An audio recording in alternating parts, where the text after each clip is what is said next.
The harsh desert wind howled through the streets of Terlingua, Texas, as Jackson Thornton tied his dust-covered stallion to the hitching post outside the town's only saloon. His weathered face, scarred from years under the merciless frontier sun, revealed nothing of the demons that haunted him, only the cold, unforgiving stare that had earned him a reputation across the borderlands as a man not to be crossed. It was 1883, and the small mining settlement nestled in the shadows of the Chizos Mountains had seen its fair share of hard men, but none quite like Jackson. The locals called him Stone Heart, behind his back a name he'd earned not just for his prowess with a six-shooter, but for the impenetrable wall he'd built around whatever remained of his soul. Jackson pushed through the saloon's swinging doors, the piano player's melody faltering momentarily as every eye in the establishment darted toward the imposing figure. He made his way to the bar, his spurs jingling with each deliberate step, the only sound in the suddenly quiet room. "Whiskey," he ordered, his voice a graveled rasp that matched his appearance. The bartender, a portly man with thinning gray hair and nervous hands, quickly poured the amber liquid. "Passing through or staying a while, mister?" The bartender ventured, sliding the glass across the worn wooden surface. Jackson downed the whiskey in a single swallow, setting the glass back on the bar with deliberate control. Not your concern. Truth was, Jackson himself didn't know. 6 years of drifting from town to town had become his life after the tragedy. 6 years of taking whatever work suited his particular talents: bounty hunting, cattle driving, occasionally hiring out his gun to those who could afford it. Never staying long enough to form connections, never allowing himself to care about another living soul. It was safer that way, for everyone. "Another," he said, pushing the empty glass forward. The bartender obliged, then hesitated before speaking again. "If you're looking for work, might want to talk to Doc Sullivan. His daughter just arrived from back east. Train got robbed on the way, bandits killed her husband and left her for dead. She survived, but she's in a bad way. Doc's looking for someone to help her get the cattle ranch her husband bought running." Jackson's jaw tightened. "Not interested in playing nursemaid to some widow." The bartender shrugged. "Pays well from what I hear. Doc's the only physician for 100 miles. Made his fortune treating miners and cowboys alike." "I said I'm not interested," Jackson repeated, his tone making it clear the conversation was over.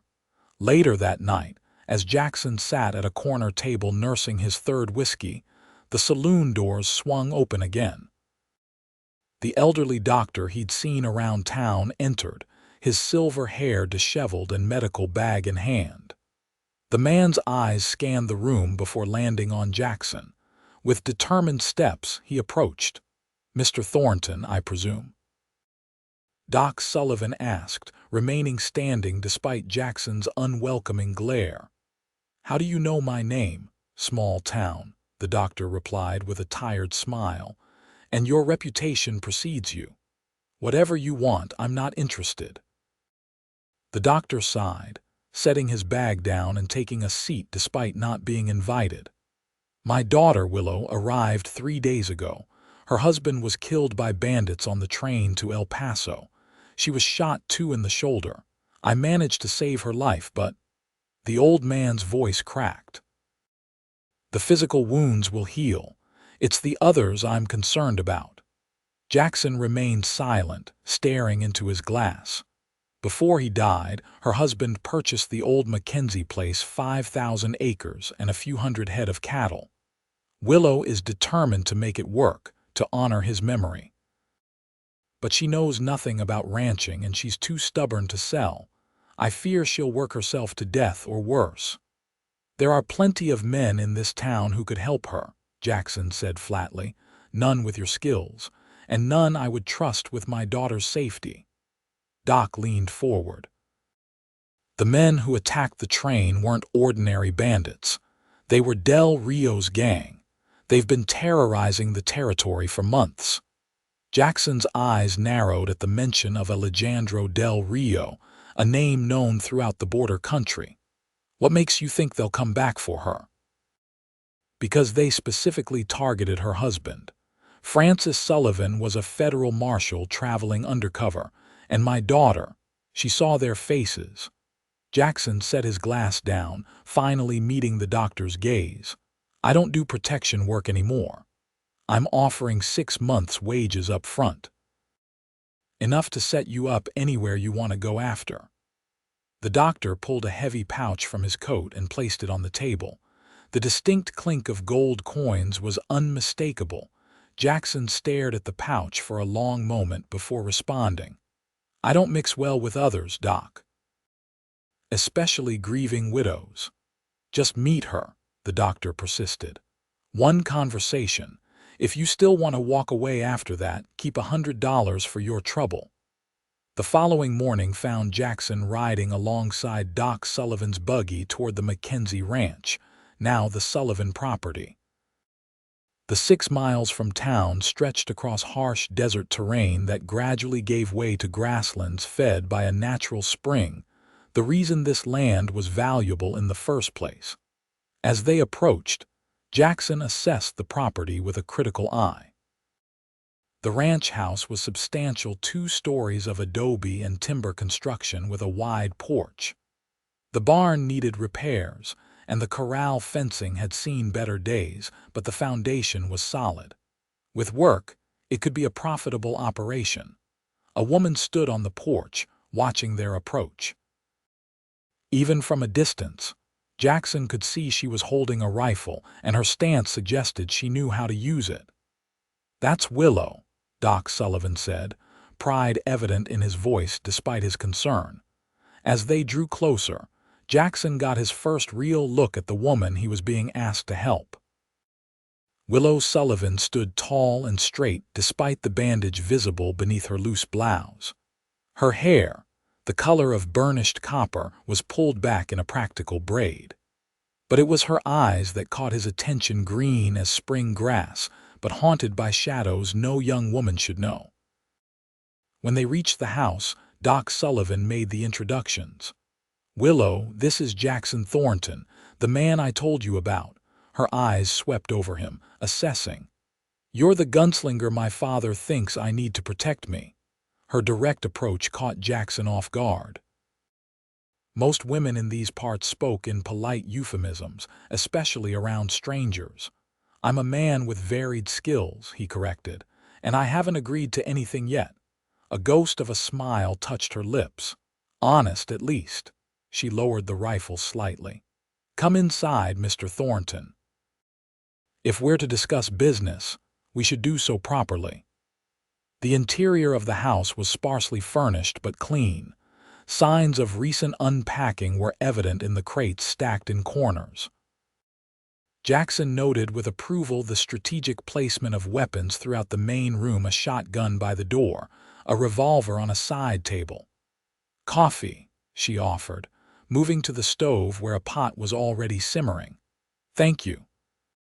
She poured 3 cups with her good arm, the other held slightly stiffly at her side.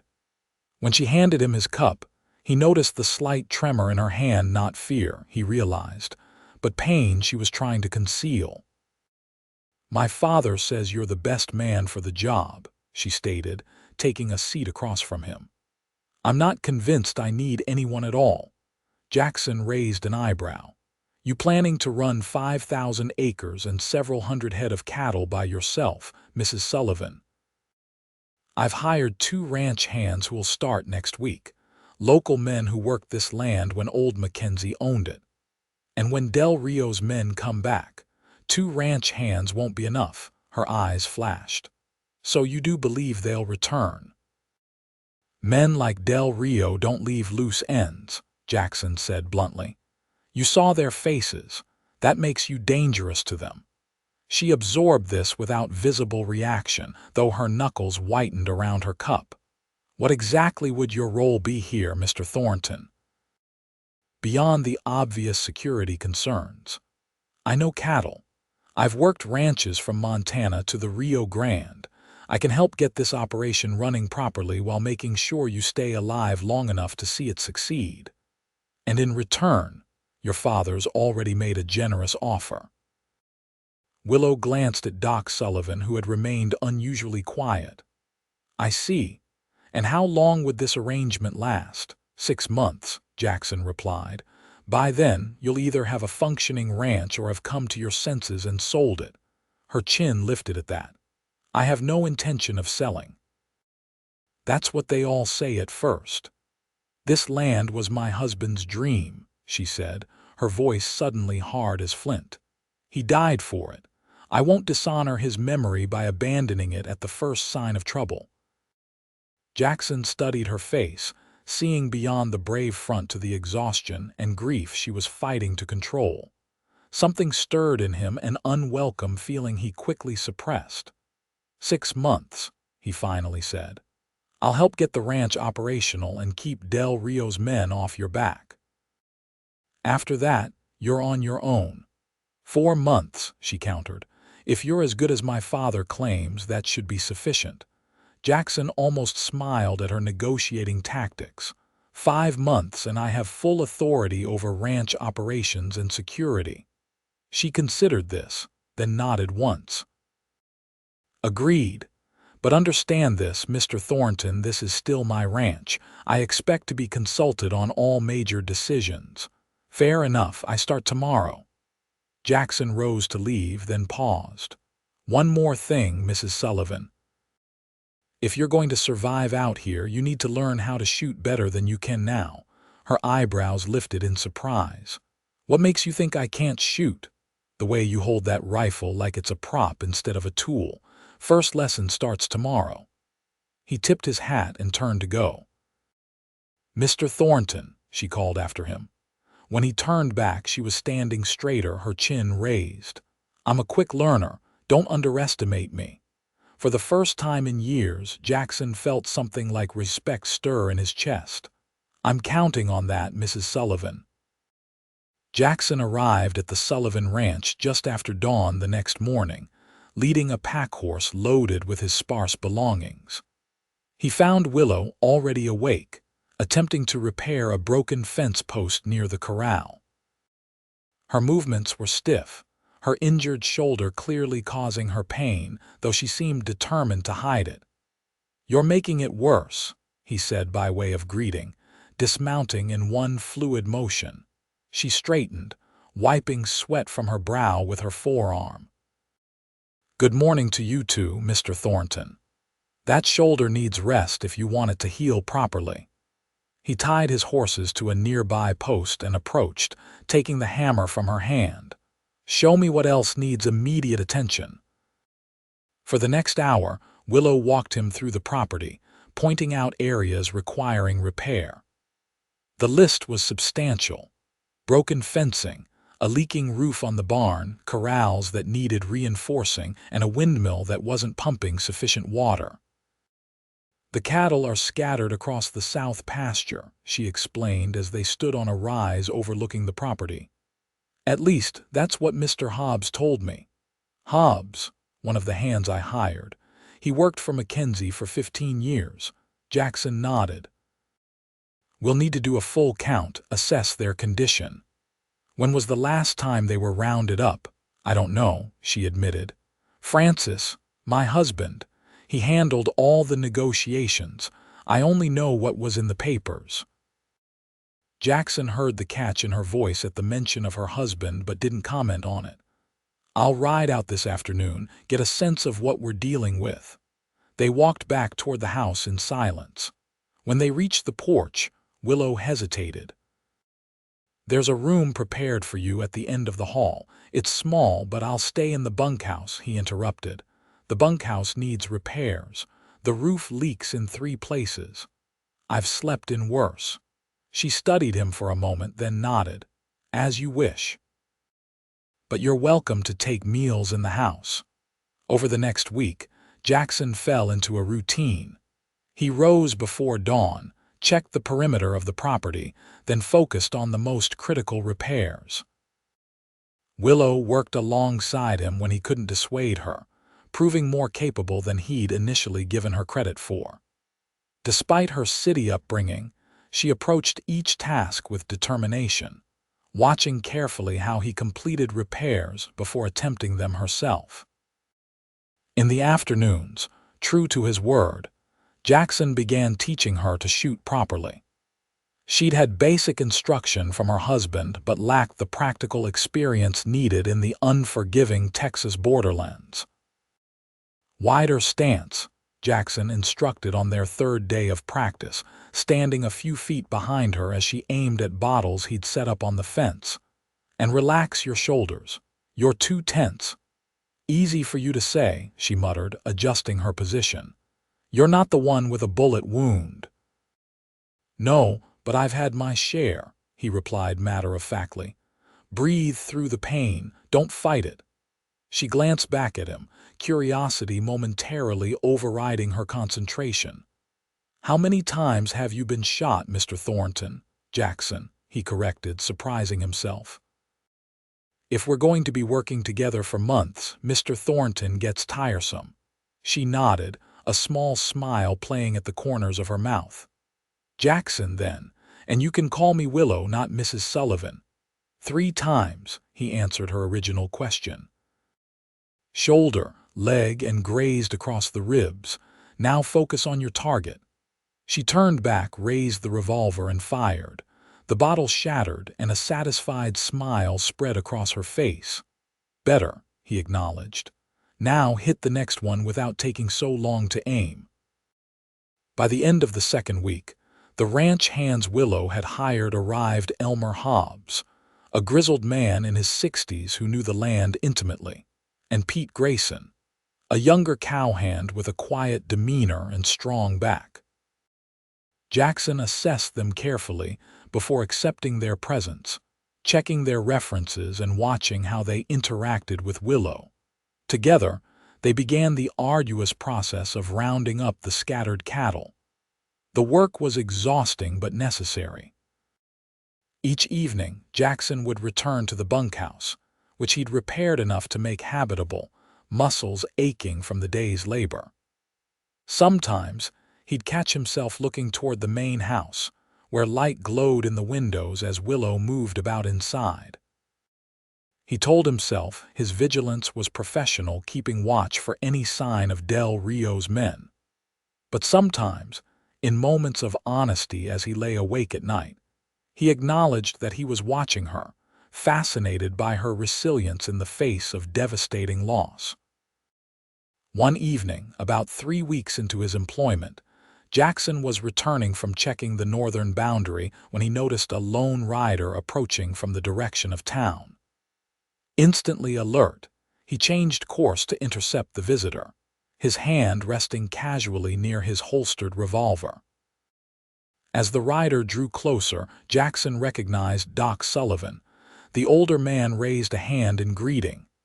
"Evening, Thornton," the doctor called as they came within speaking distance. "Thought I'd check on my daughter. How is she healing?"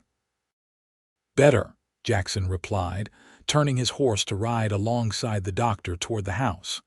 "She's stubborn about working, but the wound's closing clean." Doc Sullivan smiled wryly. "She gets that stubbornness from her mother, God rest her soul." After a pause, he added, "And how are things progressing otherwise?"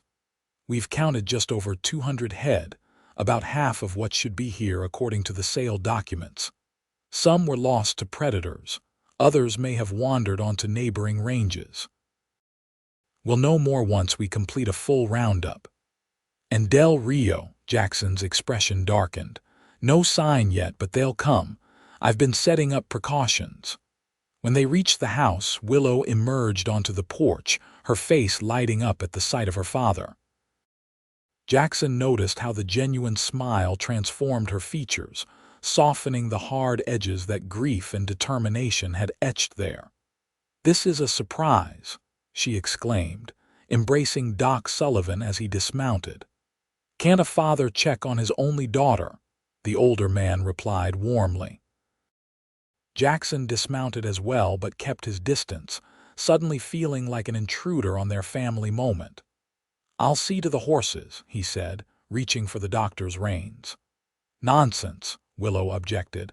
"You must be hungry. I've made stew more than enough for 3." Before Jackson could decline, Doc Sullivan chimed in. "Excellent idea. I want to hear how this partnership is working out from both of you." Reluctantly, Jackson followed them inside. The house had changed in the weeks since his arrival. What had been a sparse, barely furnished space was now taking on a more lived-in appearance. Willow had unpacked most of her belongings, arranging books on shelves and hanging simple curtains in the windows. A vase of wildflowers sat on the dining table, a small touch of beauty in the harsh landscape. As they ate, Doc Sullivan drew out details of their progress on the ranch. Willow spoke with growing confidence about the cattle operation, demonstrating how quickly she was learning the business. When she mentioned Jackson's patient instruction in shooting and self-defense, the doctor cast an approving glance in his direction. "She hit 8 bottles out of 10 at 30 paces today," Jackson found himself saying, surprised by the note of pride in his voice. "9, Willow corrected with a hint of competitiveness. "The 9th one fell but didn't break." "Still counts as 8, he countered, the ghost of a smile touching his lips. Doc Sullivan watched their exchange with interest. "Well, it sounds like you two are getting along better than I expected." "Mr. Thornton Jackson is an excellent teacher when he's not being infuriatingly stubborn," Willow said, her tone lighter than Jackson had heard before. "Stubbornness seems to be a common trait around here," he replied dryly. Doc Sullivan laughed outright at that. "Indeed it does." His expression grew more serious as he turned to Jackson. "Any word from town about Del Rio? Some rumors. His gang was spotted near Ciudad Juarez last week. They've been moving north." Willow's hand tightened around her fork, but her voice remained steady. "We'll be ready when they come." After dinner, Doc Sullivan examined Willow's wound, pronouncing it healing well but cautioning her against overexertion. As the doctor prepared to leave, refusing to stay the night despite the late hour, citing a patient he needed to check on in the morning, Jackson accompanied him to his horse. "She's doing better than I expected," Doc Sullivan said quietly as he secured his medical bag to his saddle. "Thanks in no small part to you, I suspect." Jackson shrugged. "She's stronger than she looks." "Yes, she is." The doctor paused, studying Jackson's face in the fading light. "You know, when I hired you, I was concerned only about her physical safety, but I think perhaps you're helping her heal in other ways too." "Don't read too much into it, Doc," Jackson warned, suddenly uncomfortable. "I'm doing the job I was hired to do, nothing more." Doc Sullivan mounted his horse with the ease of a man who'd spent his life on the frontier.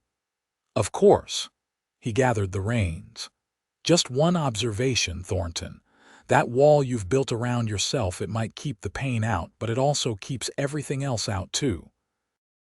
Before Jackson could respond, the doctor tipped his hat and rode off into the gathering darkness. Jackson remained outside long after Doc Sullivan had disappeared from view, the older man's words echoing uncomfortably in his mind. Eventually, he headed toward the bunkhouse, only to pause when he noticed Willow still sitting on the porch, wrapped in a shawl against the evening chill. She looked up as he approached. "Thank you for dinner," he said awkwardly, stopping at the bottom of the porch steps. "Thank you for joining us. I know you prefer your solitude." Something in her tone made him climb the steps and sit in the chair beside her. "Your father seems pleased with your progress." "He worries too much," she said softly, gazing out at the darkened landscape. "He always has."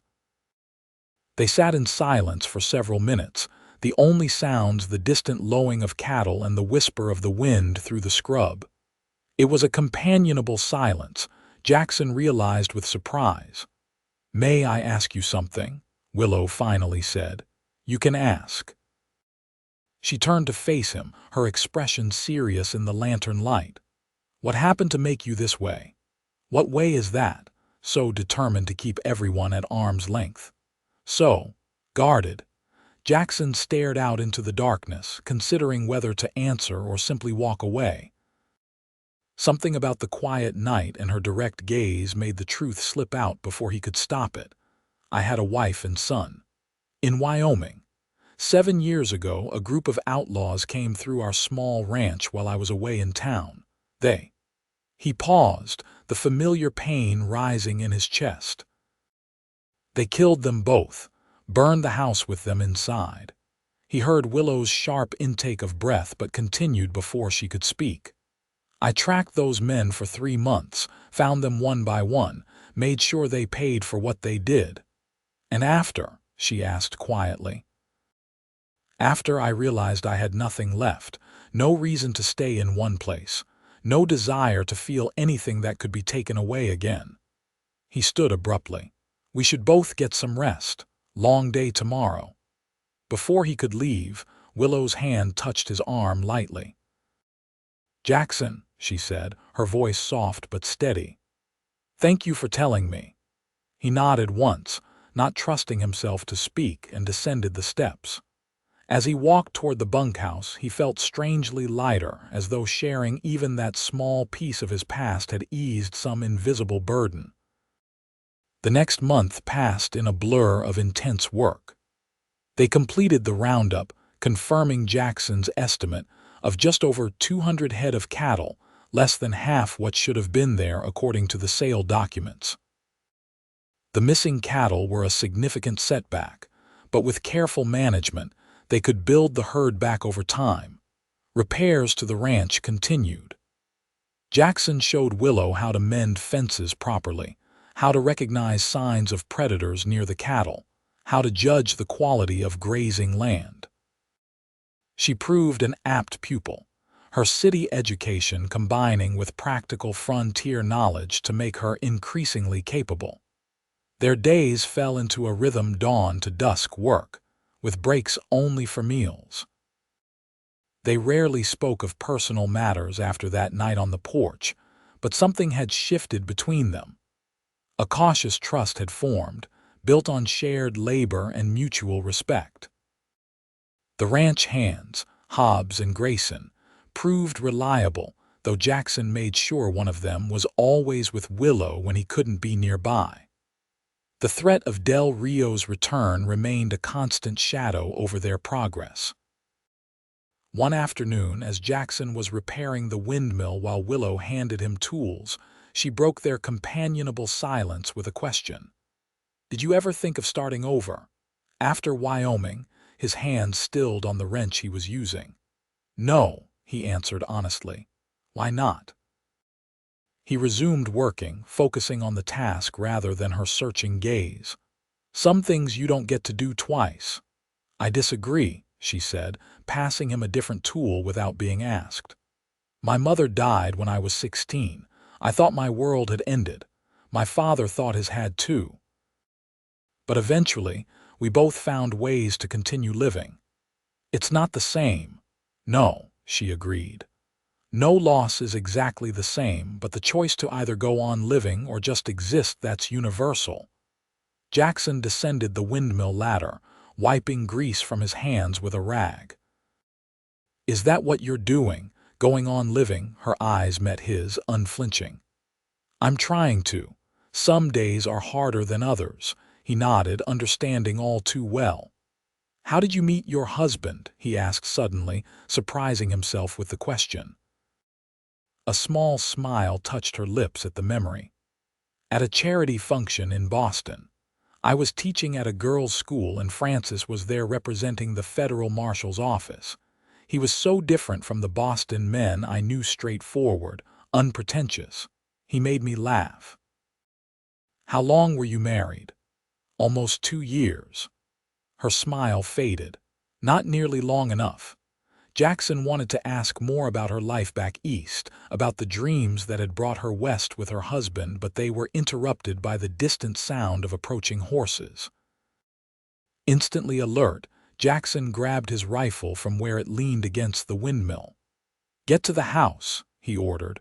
All trace of their personal conversation vanished, but Willow stood her ground, drawing the revolver she now carried at all times. "How many?" Jackson listened carefully. "3, maybe 4 riders." He cast a critical eye toward the house, calculating distances and angles. "Too exposed here. We'll make for the barn. Better cover." Together they moved swiftly toward the sturdy structure. Once inside, Jackson positioned Willow behind stacked hay bales near the back wall, where she had a clear view of both the main door and the smaller side entrance. "If shooting starts, stay down," he instructed. "Pick your shots carefully if you have to fire." She nodded, her face pale but determined. "Who do you think it is?" Could be anyone. Neighboring ranchers, travelers looking for directions. His expression hardened. Or it could be Del Rio's men scouting the property. They waited in tense silence as the riders approached. Through a gap in the barn wall, Jackson observed 4 men entering the ranch yard. They didn't appear to be trying to conceal their presence, which could either be reassuring or concerning, depending on their intentions. "Anybody home?" a voice called out. Jackson recognized the lead rider, Matthew Cooper, owner of the neighboring ranch to the east. He relaxed slightly but maintained his caution as he stepped out of the barn, rifle held casually but ready. "Cooper," he acknowledged. "Wasn't expecting visitors." The rancher reined his horse to a stop, eyeing Jackson with a mix of curiosity and wariness. "Thornton, heard you were working this spread now." His gaze shifted to Willow as she emerged from the barn. "Mrs. Sullivan, I presume?" "Matthew Cooper. My ranch borders yours to the east." Willow stepped forward, holstering her revolver. "Mr. Cooper, I've been meaning to introduce myself to our neighbors." Cooper dismounted, removing his hat. "Sorry for your loss, madam. Your husband seemed like a decent sort during our brief dealings." "Thank you," Willow replied with the practiced grace of someone who had received many such condolences. "These are my hands," Cooper continued, gesturing to the men who remained mounted. "We're tracking some strays that crossed onto your land. Mind if we round them up?" Jackson exchanged a glance with Willow before she answered. "Not at all, Mr. Cooper, but I'd appreciate it if you'd let us know before entering our property in the future." Cooper nodded, seeming to appreciate her directness. "Of course, madam." He turned to Jackson. "We spotted about 20 head with my brand near your south pasture, probably more scattered about." "We'll keep an eye out," Jackson said. "If we find any more, I'll send Hobbs over to let you know." As Cooper and his men rode toward the south pasture, Willow turned to Jackson. "Do you think they're really just looking for strays?" "Seems likely. Cooper's got a decent reputation, but it never hurts to be cautious." He scanned the distant riders. "I'll follow at a distance, make sure they don't stray from their purpose." "I'll come with you." Jackson shook his head. "Stay here with Grayson. I won't be long." For once, she didn't argue, perhaps recognizing the wisdom in his caution. Jackson saddled his horse and set out, keeping Cooper's party in sight while maintaining enough distance to avoid appearing distrustful. The men did indeed locate and gather nearly 24 cattle bearing Cooper's brand. Jackson observed them working efficiently, noting the professional manner in which they handled the livestock. When they had rounded up all the strays they could find, they headed back toward their own property without approaching the main ranch buildings again. Satisfied, Jackson returned to find Willow waiting anxiously on the porch, rifle in hand. "Everything as it seemed?" she asked as he dismounted. "Yes. They're heading back to Cooper's land with their cattle." He removed his hat, running a hand through his hair. "But their visit is a reminder that we need better security. I want to set up regular patrols of the property boundaries." They spent the evening planning improved security measures. Jackson drew a rough map of the property, marking vulnerable points and establishing patrol routes for himself and the ranch hands to follow. Willow contributed several practical suggestions, demonstrating her growing understanding of the ranch's layout. "We should also establish signals," she suggested, "in case anyone spots trouble and needs to alert the others." Jackson nodded approvingly. 3 shots in rapid succession is a standard alarm in these parts. 2 shots, pause, then a third means return to the house immediately. As darkness fell, they continued working by lamplight at the kitchen table. Jackson found himself surprisingly comfortable in her presence, their conversation flowing easily as they focused on the practical task at hand. When they finally finished, Willow made coffee and cut slices of the apple pie she'd baked the previous day. The simple domestic scene struck Jackson with unexpected force. How long had it been since he'd shared such a moment with anyone? The quiet companionship, the shared purpose, the simple pleasure of good food at the end of a productive day. "What are you thinking about?" Willow asked, breaking into his thoughts. Jackson hesitated, then answered truthfully, "That I can't remember the last time I had homemade pie." Her expression softened.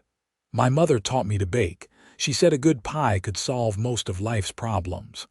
A sad smile touched her lips. "I'm not sure she was right about that, but it certainly doesn't hurt. Your mother sounds like she was a wise woman." "She was." Willow studied him over the rim of her coffee cup. "What about your mother? Are your parents still living?" Jackson shook his head. "Both gone. Father when I was 16, mother a few years later. It was just me and Sarah, my wife, and then Tommy came along." He surprised himself by continuing. "He was 4 when they died, just starting to become his own person." Willow reached across the table, her fingers lightly touching the back of his hand. "I'm sorry, Jackson." He didn't pull away from the contact as he once would have. "It was a long time ago." "Not so long," she said softly. "Not in the ways that matter." Their eyes met across the table, and something passed between them, a recognition of shared grief, perhaps, or understanding of what it meant to rebuild from ashes. For a moment, the carefully constructed walls Jackson had maintained for years seemed to waver. Then he stood, breaking the moment. "It's late. We should both get some rest." Willow withdrew her hand, a flicker of disappointment crossing her features before she composed herself. "Of course. Thank you for your help with the security plans." As Jackson walked back to the bunkhouse, he found himself troubled by the evening's interaction. The comfortable domesticity, Willow's gentle touch, the ease with which he'd spoken about his family, all of it threatened the emotional distance he'd maintained for so long. He reminded himself sternly that he was here to do a job, nothing more. In a few months, he would collect the remainder of his payment and move on, as he always did. Getting attached to the ranch, to the routine, to Willow would only complicate matters. Yet as he lay on his bunk that night, he couldn't shake the memory of her face in the lamplight, or the unexpected warmth he'd felt at her simple gesture of comfort. The following weeks brought increased activity to the Sullivan Ranch. With the basic repairs completed and security measures in place, they turned their attention to preparing for the coming winter. Though winters in southern Texas were mild compared to the northern territories, Jackson had known proper preparation was still essential for the cattle operation's success. They needed to ensure adequate feed was stored, weak cattle identified and given extra attention, and the buildings weatherproofed against the occasional harsh storms that swept across the border country. The work was constant but satisfying as visible progress was made daily. One morning in late October, Jackson was repairing the roof of the storage shed when Hobbs rode in from town with supplies and mail. Among the letters was one that caused Willow's face to pale as she read it. Jackson descended from the roof immediately, concerned by her reaction. "What is it?" She handed him the letter, her hand trembling slightly. "It's from the bank in El Paso. They're calling in part of the loan Francis took to purchase the ranch." Jackson scanned the document quickly, his brow furrowing. "This says you need to pay $1,000 within 30 days or risk foreclosure proceedings."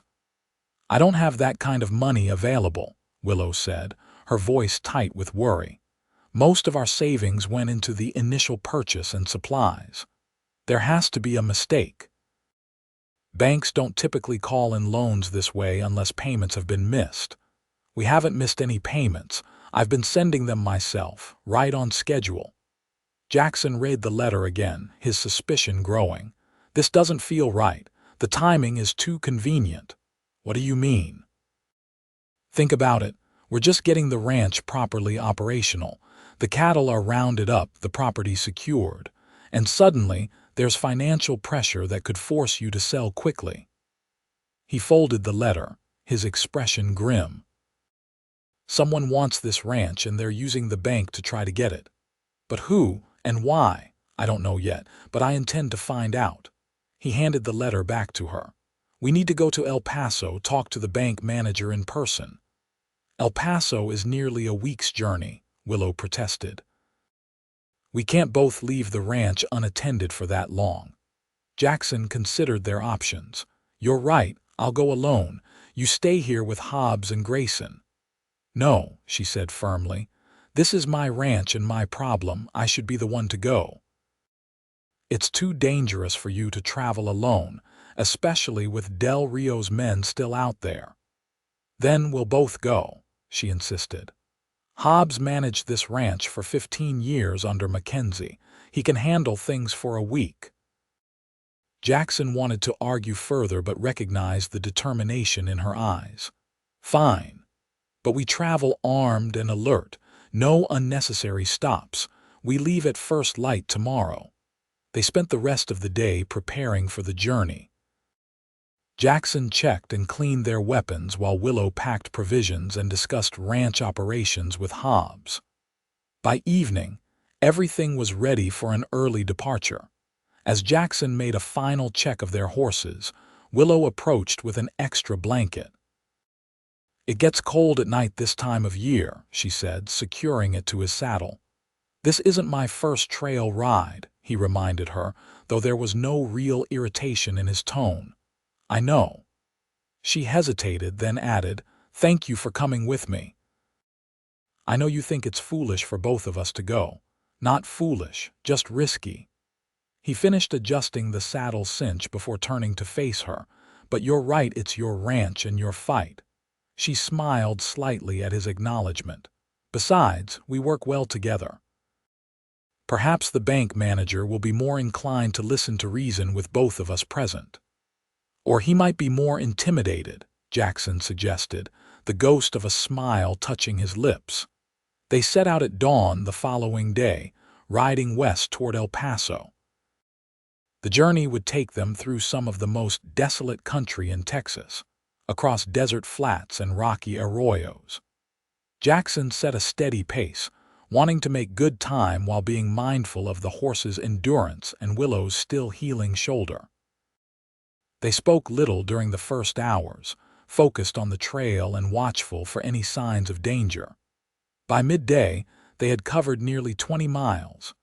They stopped in the sparse shade of a mesquite grove to rest the horses and eat a cold lunch. "How's your shoulder?" Jackson asked, noticing Willow rotating it carefully as she dismounted. "Stiff but manageable," she replied, accepting the canteen he offered. "The daily shooting practice has actually helped strengthen it." "Good. We'll need to make another 15 miles before dark if we want to reach El Paso in 3 days. As they ate, Jackson found himself studying Willow surreptitiously. The weeks of outdoor work had transformed her appearance. Her skin had bronzed under the Texas sun, and her hands, once soft and uncalloused, now showed the marks of honest labor.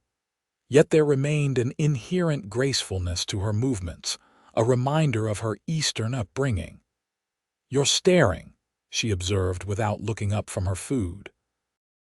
Caught, Jackson didn't bother denying it. "Just thinking how much you've changed since I first met you." Now she did look up, curiosity in her eyes. "Changed how? You were city soft then, determined but unproven now." He gestured vaguely. "Now you look like you belong out here." A pleased smile spread across her face. "That might be the nicest thing you've ever said to me, Jackson Thornton." He shrugged, suddenly uncomfortable with the direction of the conversation. "Just stating facts." They resumed their journey after the brief rest, the landscape gradually changing as they traveled westward.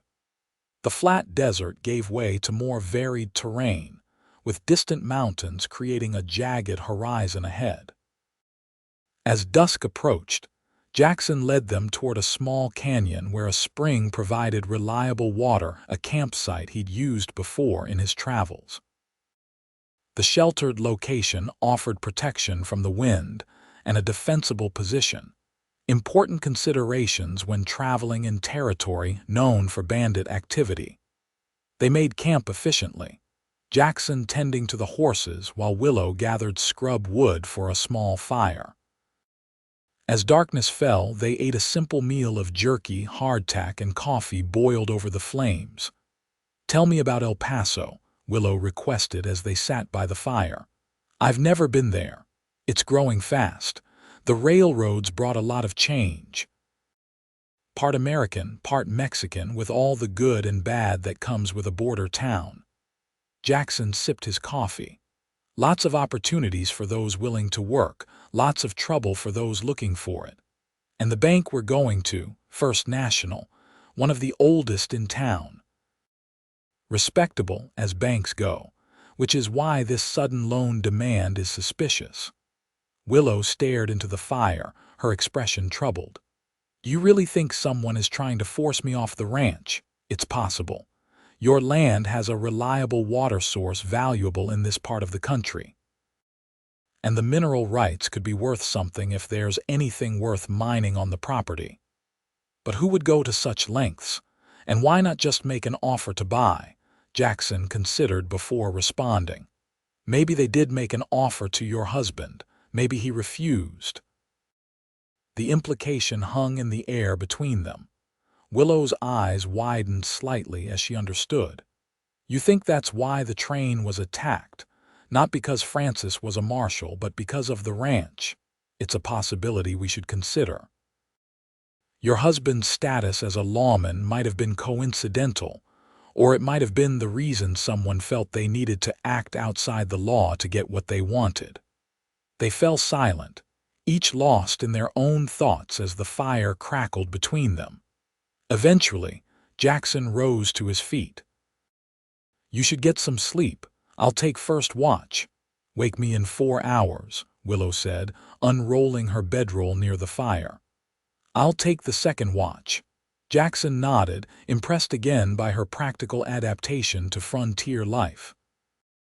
He moved to a position at the edge of their small camp, where he could observe the surrounding area while still being near enough to react quickly if needed. As the night deepened and the fire burned down to embers, Jackson remained vigilant, his thoughts turning over the puzzle of the ranch, the loan, and the attack on the train. Who stood to gain the most from forcing Willow off her land? The neighboring ranchers were the obvious suspects, but something about that scenario didn't feel right to him. He glanced over at Willow's sleeping form, curled on her side with one hand near the revolver she'd placed within easy reach. In the soft glow of the dying fire, her face looked younger, the worry lines smoothed away by sleep. A protective instinct stirred in him, one that went beyond his professional obligation. Jackson turned his gaze back to the darkness surrounding them, troubled by his growing attachment.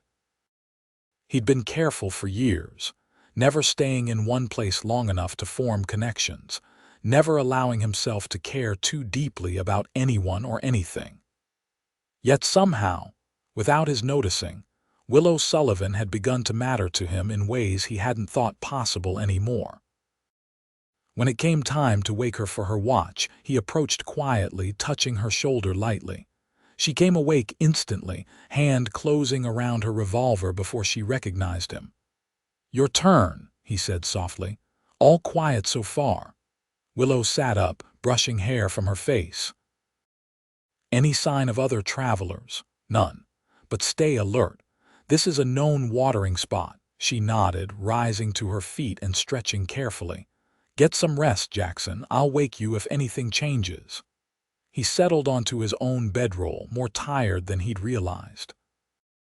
As sleep began to claim him, his last awareness was of Willow sitting nearby, her silhouette outlined against the star-filled sky, watchful and steady. They reached El Paso late on the third day of their journey, the town's buildings a welcome sight after the endless miles of desert and scrubland.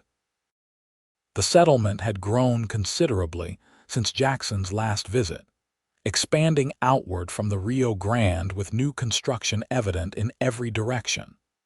They secured rooms at a modest hotel near the business district's separate rooms, though Jackson insisted they be adjacent for security. After washing away the dust of the trail and changing into their cleanest remaining clothes, they ventured out to locate the First National Bank and determine its hours of operation for the following day. The bank was an imposing stone building on El Paso Street, its architecture designed to convey stability and permanence. A sign in the window indicated it would open at 9 the next morning. "What now?" Willow asked as they stood across the street, studying the building. "Now we get a decent meal and rest. Tomorrow will be challenging enough." Jackson guided her toward a nearby restaurant that appeared respectable. "And while we eat, we can discuss our approach for the meeting." Over a surprisingly good meal of beef stew and fresh bread, they outlined their strategy. Willow would take the lead as the property owner, with Jackson present as her ranch manager and advisor. They would request to see all documentation related to the loan and politely, but firmly challenge the unusual demand for early payment. If they refuse to cooperate, Jackson added in a low voice, we'll need to consider other avenues. "There's a lawyer in town I know from previous business, honest as lawyers go. He might be able to help." "Let's hope it doesn't come to that," Willow replied. "Legal battles are expensive and time-consuming." After dinner, as they walked back to the hotel, Jackson remained vigilant, scanning the streets and alleyways for any sign of potential threat. El Paso, like any border town, had its share of danger, particularly after dark. They reached the hotel without incident, pausing in the narrow hallway between their rooms. For a moment, neither spoke, an awkward tension settling between them, the first time they'd been in such close quarters in a town setting, away from the familiar environment of the ranch. "Sleep well," Willow finally said, her hand on her door handle, "and thank you again for coming with me."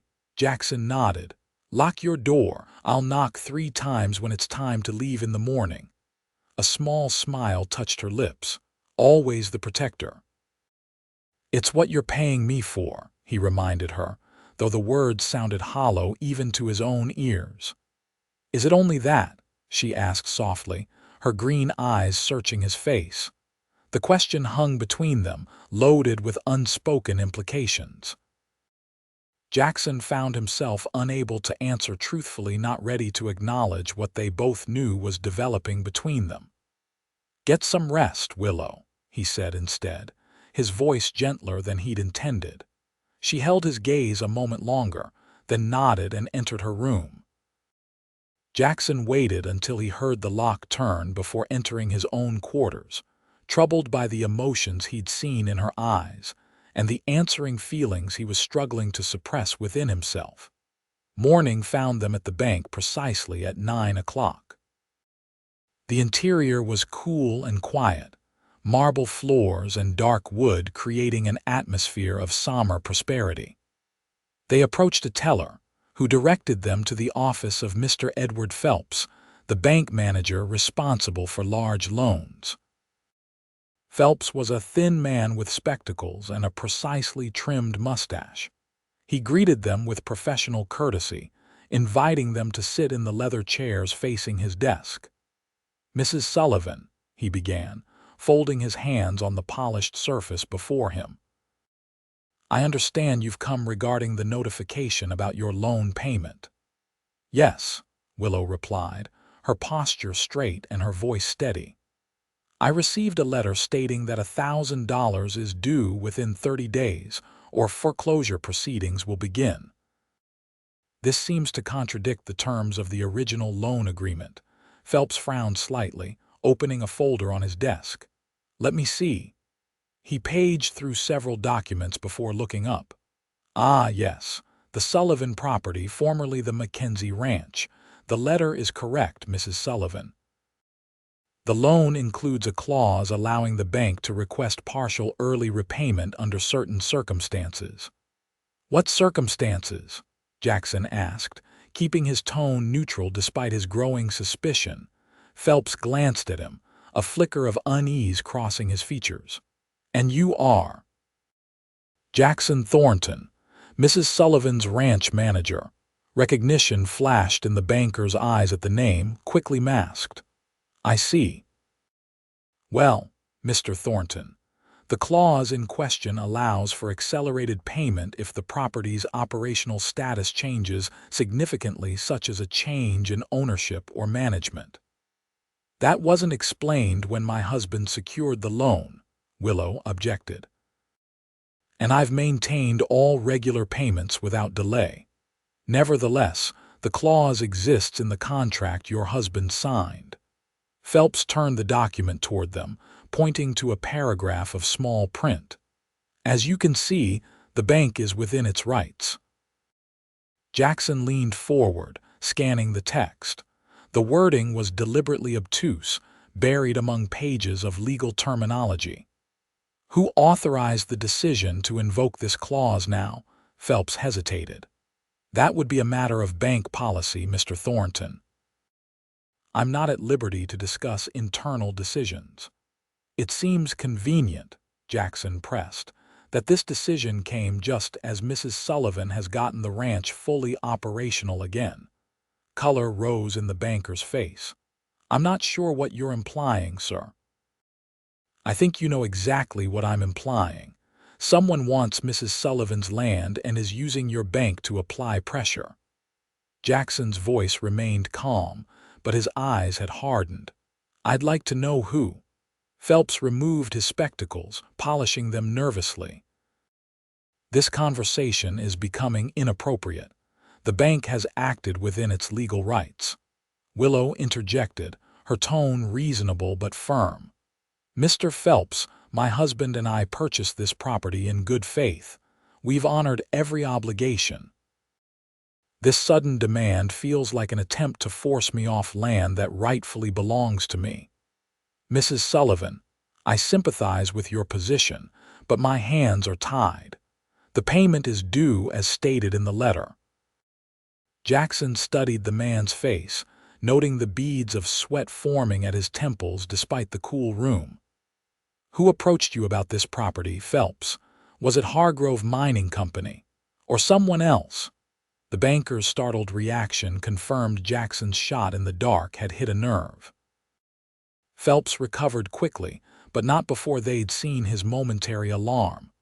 "This meeting is over," he declared, standing abruptly. "The terms stand as stated in our letter. Good day to you both."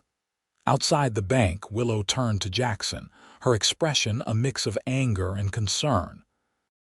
"How did you know about Hargrove Mining?"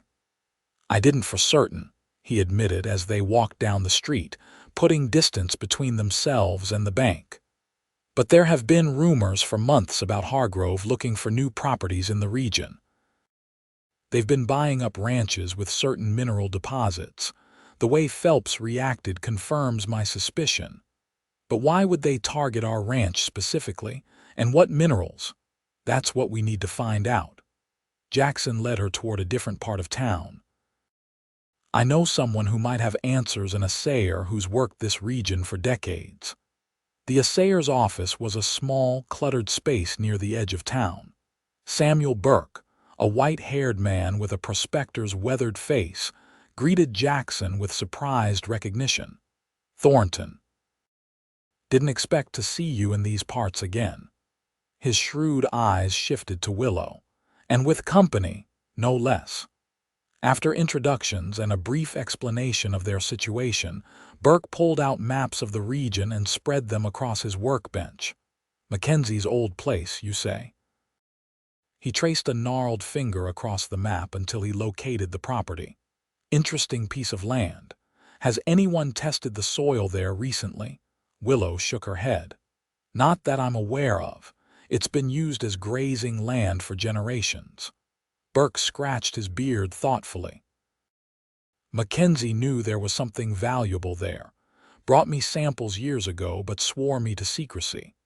Said he wasn't interested in mining, wanted to leave the land intact for cattle. What did he find? Jackson asked. Silver. Not a massive deposit, but significant enough. And rumors lately say there might be more than that, possibly copper too, which is fetching good prices these days. Willow's eyes widened. So Hargrove Mining wants our land for its mineral rights. Makes sense, Burke confirmed. They've been aggressive lately, buying up properties all through this region. Not always by the most scrupulous means, from what I hear. Is there any connection between Hargrove and Alejandro Del Rio? Jackson asked, the pieces starting to fall into place in his mind. Burke's expression grew grave. Now there's a question. Nothing official, mind you, but there are whispers that Hargrove uses Del Rio's gang for certain problematic acquisitions when legal pressure isn't enough. The implications were clear. If Hargrove Mining was behind both the bank's sudden demand and the original attack on the train, the danger to Willow was far greater than they'd realized. This wasn't just about property, it was about eliminating witnesses and obstacles. They thanked Burke for his information and left, both silent as they processed what they'd learned. Walking back toward the hotel, Jackson's mind raced through their options, none of them particularly appealing. We could sell, Willow said suddenly, breaking the silence. Take whatever they offer and start somewhere else. Jackson glanced at her in surprise. Is that what you want? She hesitated, then shook her head firmly. No, that land was Francis's dream, and now it's mine. I won't be forced off it by threats or manipulation. Then we fight, he said simply. But we need to be smart about it. Hargrove is powerful, with connections throughout the territory. What's our next move? We need proof of the connection between Hargrove and Del Rio. Something concrete we can take to the territorial authorities. Jackson guided her down a side street, taking a less direct route back to the hotel out of caution. And we need that $1,000 to buy time. Willow's face fell at the mention of the money. I might be able to sell some jewelry I brought from Boston, but it won't be nearly enough. Jackson was quiet for a moment, weighing a decision. Finally, he said, I have savings, enough to cover it. She stopped walking, turning to face him fully. Jackson, no, that's your money. I can't ask you to use it for this. You're not asking, I'm offering. He met her gaze steadily. Consider it an investment in the ranch if it makes you feel better. An investment, she repeated, studying his face. Yes, in the ranch's future. What he didn't say was that he was also investing in her future, in her dream, her determination to honor her husband's memory and create something lasting from tragedy. Something shifted in Willow's expression, a softening, a warmth that made Jackson both uncomfortable and strangely hopeful. Thank you, she said simply, the words carrying more meaning than their simplicity suggested. He nodded once, uncomfortable with her gratitude. We'll withdraw the funds tomorrow morning, then start looking for evidence connecting Hargrove to Del Rio. As they continued toward the hotel, walking close together through the increasingly crowded streets, Jackson found himself hyper-aware of Willow's presence beside him, the occasional brush of her arm against his, the subtle floral scent that somehow persisted despite days on the trail.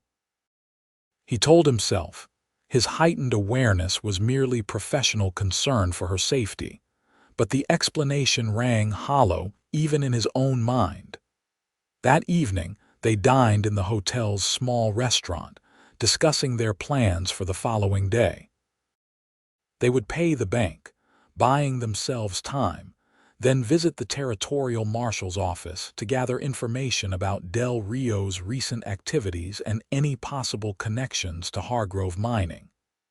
"We should return to the ranch as soon as possible," Jackson advised. "Now that we know what we're dealing with, we need to prepare for the possibility that Del Rio might make another attempt on the property." Willow nodded, her expression serious. "You think the ranch hands are in danger?" "Possibly, but Hobbs and Grayson are capable men. Still, the sooner we get back, the better." As they finished their meal, a hotel employee approached their table. "Mr. Thornton, there's a gentleman asking for you in the lobby." Jackson's hand moved instinctively toward his holstered revolver. "Did he give a name?" "Said to tell you Marshal Taylor wants a word." Jackson relaxed slightly. Daniel Taylor was the territorial marshal based in El Paso, a man he'd worked with briefly years ago. "Tell him I'll be right there." To Willow, he added, "Wait here. I'll see what he wants." Marshal Taylor stood near the hotel entrance, his tall frame easily recognizable. The years had added gray to his beard and lines to his face, but his posture remained straight, his eyes alert. "Thornton," he greeted, extending a hand. "Heard you were in town. News travels fast in El Paso." "Marshal," Jackson acknowledged, shaking the offered hand. "What brings you looking for me?" "Information." Taylor glanced around the lobby before continuing in a lower voice. "Word is you're working for the Sullivan widow out at the old Mackenzie place." "That's right." "And that you were asking questions about Hargrove mining and Alejandro Del Rio today." Jackson's eyes narrowed. "You seem well informed." "It's my job to know what happens in my jurisdiction, especially when it involves a man with your reputation and a woman whose husband was murdered by bandits." Taylor nodded toward a quiet corner of the lobby. "Let's talk privately." Once they were seated away from curious ears, Taylor continued. "I've been building a case against Hargrove for months. They've been using intimidation, sabotage, even violence to acquire properties they want. But they're careful nothing traceable directly back to them." "You think they hired Del Rio to attack the train?" Jackson asked bluntly. Taylor nodded grimly. "I do, but thinking isn't proving, and without proof, I can't move against either of them." "What does this have to do with me?" "I know why you're here, the bank calling in part of the loan. It's a pattern I've seen before with properties Hargrove wants." The marshal leaned forward. "I want to help you protect Mrs. Sullivan and her land, but I need your help in return." "What kind of help?" "Del Rio's gang was spotted yesterday near Ciudad Juarez. My sources say they're planning to cross back into Texas soon, possibly heading toward the Sullivan Ranch." Taylor's expression was grave. "I don't have enough deputies to patrol every isolated property. But if they make a move against your ranch, you want to use us as bait," Jackson stated flatly. "I want to catch them in the act with enough witnesses and evidence to put them away for good, and possibly link them to Hargrove in the process." Jackson's jaw tightened. "That's asking a lot, Marshal. You're talking about putting Mrs. Sullivan in danger." "She's already in danger, Thornton. You know that as well as I do. I'm talking about controlled risk with the possibility of ending this threat permanently." Taylor studied him closely. Unless you're planning to stay on that ranch forever, protecting her. The question hit closer to home than Jackson was comfortable with. He'd been avoiding thinking about his eventual departure, about what would happen to Willow once his contracted time was complete. "I need to discuss this with Mrs. Sullivan," he finally said. "It's her ranch and her decision." Taylor nodded. "Fair enough, but don't take too long. If my information is correct, Del Rio won't wait." When Jackson returned to the restaurant and explained the marshal's proposal, Willow listened intently, her expression thoughtful. "He wants us to deliberately put ourselves in harm's way," she summarized when he finished. "Yes. It's risky, but Taylor is right about one thing: you're already in danger. This way, at least there would be law enforcement ready to respond."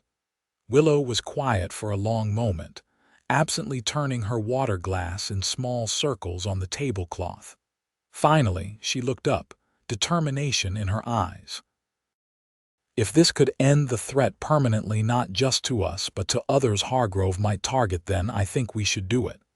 Jackson studied her face, recognizing the courage behind her decision. "You understand what you're agreeing to.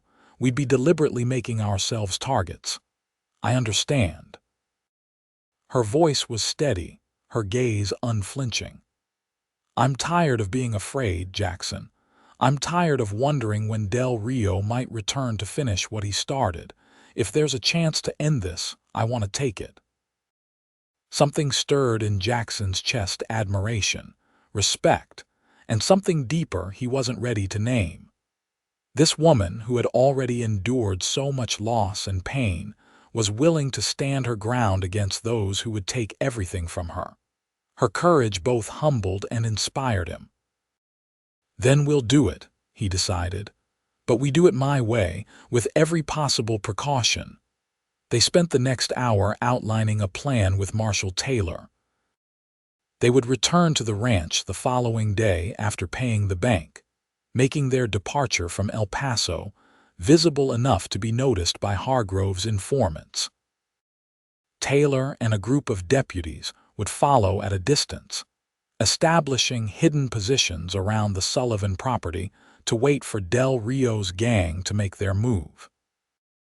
Later, as they prepared to retire to their separate rooms, Willow paused in the hallway between their doors, her expression troubled despite her earlier resolve. "Are we doing the right thing, Jackson?"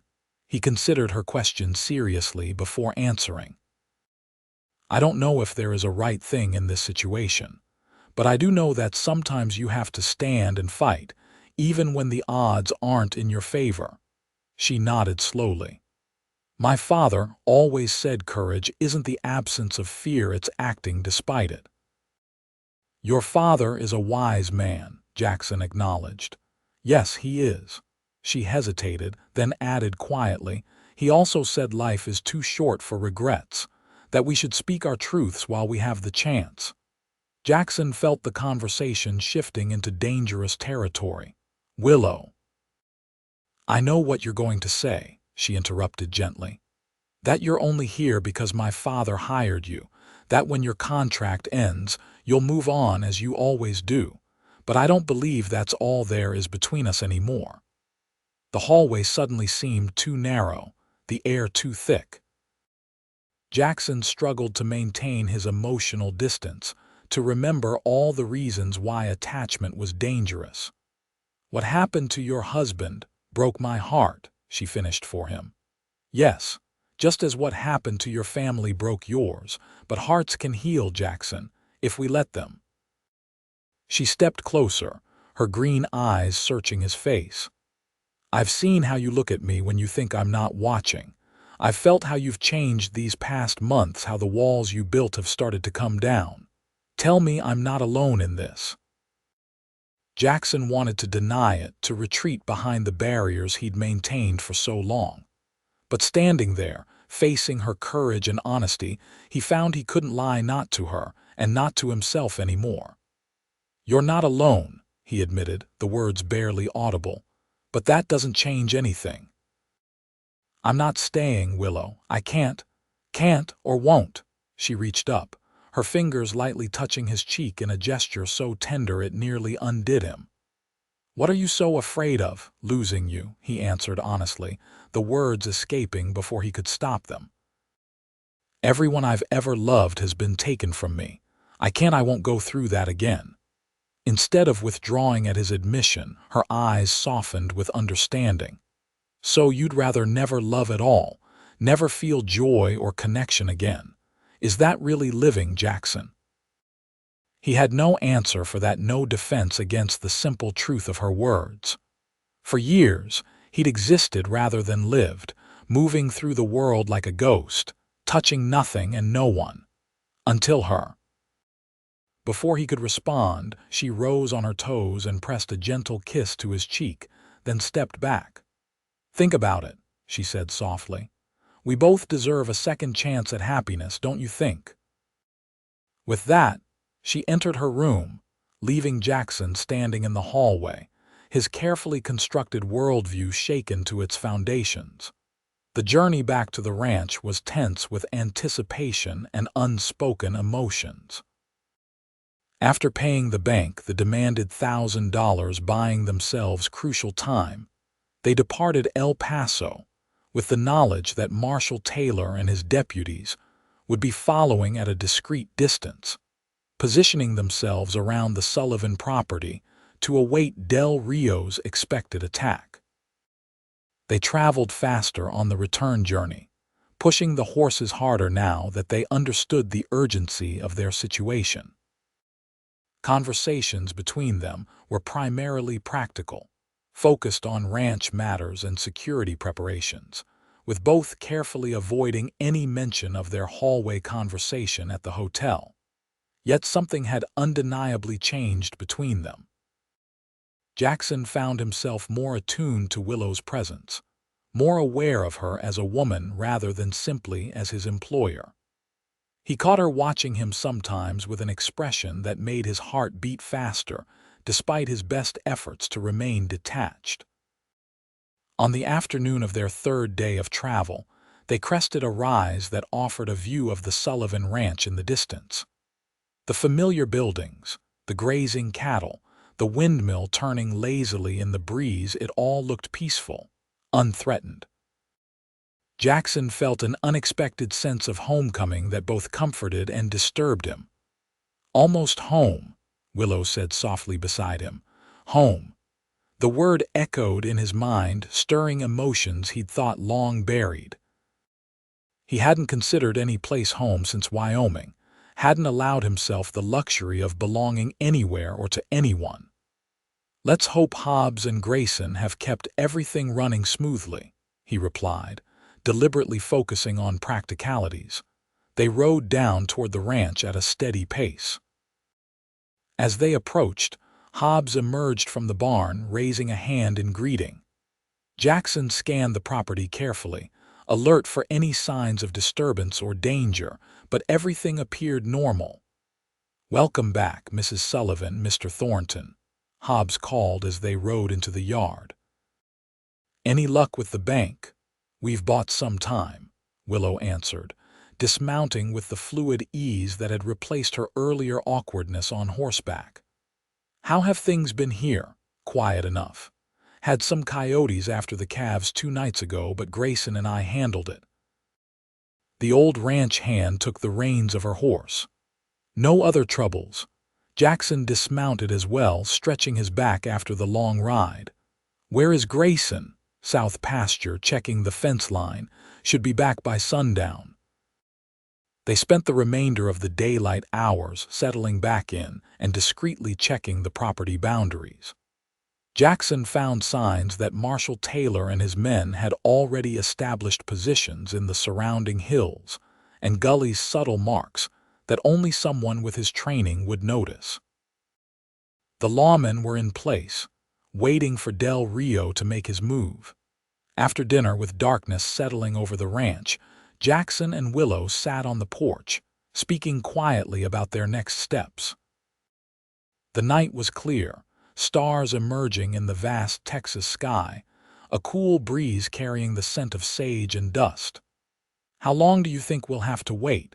Willow asked, her voice barely above a whisper despite the unlikelihood of being overheard. Hard to say. Could be days, could be weeks. Jackson leaned forward, elbows on his knees. Del Rio is cautious. He'll scout the property first, look for weaknesses, and when he does come, we'll be ready. Jackson glanced at her profile in the fading light. Are you having second thoughts? She shook her head. No. I'm nervous but not uncertain. After a pause, she added, what about you? Any second thoughts?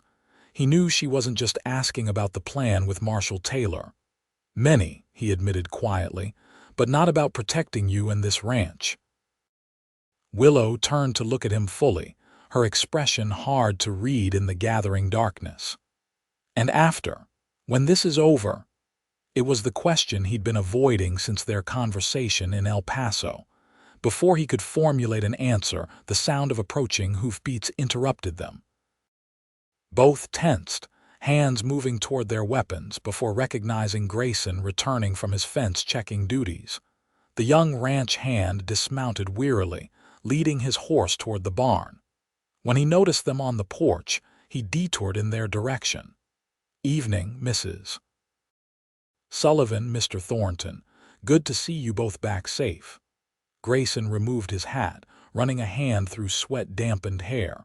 Fence line secure on the south boundary, but I found something you should know about. Jackson straightened. What? Fresh tracks about a mile south of the property line. 4, maybe 5 riders moving careful-like. Stopped at the high ridge overlooking the ranch, then circled back toward the east. When? Based on the tracks, sometime this morning. They didn't cross onto our land, just observed from a distance. Jackson and Willow exchanged a significant look. Scouts, he said quietly. Del Rio is preparing. After Grayson had taken his horse to the barn and retired to the bunkhouse, Jackson and Willow remained on the porch, the peaceful evening now charged with tension. They're coming, Willow said, her voice steady despite the implications. Yes, probably within the next few days. Jackson turned to her, his expression grave in the dim light from the window. There's still time to change your mind. We could leave, find somewhere safe until this is over. She shook her head firmly. No, I'm not running. This is my home and I'll defend it. After a pause, she added more softly, our home, if you wanted it to be. The simple statement hung in the air between them, heavy with meaning. Jackson felt something shift inside him, a crumbling of the final barriers he'd maintained around his heart. Willow, he began, her name a near whisper on his lips. Before he could continue, she reached for his hand, her fingers cool against his calloused palm. You don't need to answer now, just think about it, about what could be instead of what has been. He found himself tightening his grip on her hand, the contact both comforting and electrifying. They sat in silence for several minutes, connected by that simple touch, each lost in their own thoughts about the future that hung in the balance. Finally, Jackson spoke, his voice low and rough with emotion. I've spent 7 years running from ghosts, telling myself I was protecting others by staying alone, that I was honoring their memory by refusing to care again. He turned to look at her directly. But sitting here with you, I'm starting to think maybe I've been wrong all this time. Her eyes widened slightly, hope kindling in their green depths. What do you mean? I mean that maybe the best way to honor those we've lost is to live fully, not to half exist. His free hand rose hesitantly to touch her cheek. I mean that meeting you has changed me in ways I didn't think possible anymore. Willow leaned into his touch, her eyes never leaving his. Are you saying you might stay? When this is all over, I'm saying I want to try, he answered honestly. I can't promise I won't still struggle with the past, but I want to see if there could be a future here. With you. The smile that illuminated her face was like sunrise breaking over the desert, transformative, breathtaking. Slowly, giving him every chance to pull away, she leaned forward. Jackson met her halfway, their lips meeting in a kiss that was gentle at first, then deepening with shared longing and newfound hope. When they finally parted, Willow rested her forehead against his. "Let me try," she whispered, echoing his words. "That's all I'm asking." Jackson nodded, something like peace settling over him for the first time in years. "Let's get through what's coming first, then we'll have all the time we need to try." The next 3 days passed in a state of heightened vigilance. Jackson established regular patrols of the property boundaries, working with Hobbs and Grayson to ensure someone was always watching for signs of Del Rio's approach. They maintained their normal ranch activities as much as possible, not wanting to alert any observers that they were expecting trouble. In brief, carefully coded exchanges with Marshal Taylor's men, they learned that the lawmen remained in position, ready to converge on the ranch when Del Rio made his move. The waiting was nerve-wracking, but Jackson used the time to further strengthen their defenses and prepare Willow and the ranch hands for various scenarios. Despite the tension of their situation, or perhaps because of it, the connection between Jackson and Willow continued to deepen. They found moments of quiet conversation in the evenings, sharing more of their pasts and cautiously exploring possibilities for the future. Jackson spoke of his life in Wyoming before the tragedy, his small ranch, his dreams of expanding it for his son to inherit someday. Willow told him about her childhood in Boston, her love of teaching, and how meeting Francis had opened her eyes to a different kind of life. On the 4th night after their return, Jackson was making his final check of the property before turning in when he noticed a flicker of movement in the distant darkness, a momentary flash that could have been a reflection off metal. Instantly alert, he made his way silently to the house, entering through the kitchen door where Willow was washing the last of the dinner dishes. "They're here," he said quietly, his voice calm despite the surge of adrenaline. "At least one watcher in the hills to the west. Probably more surrounding us." Willow's hand stilled in the dishwater, but her voice remained steady when she spoke. "Tonight, possibly.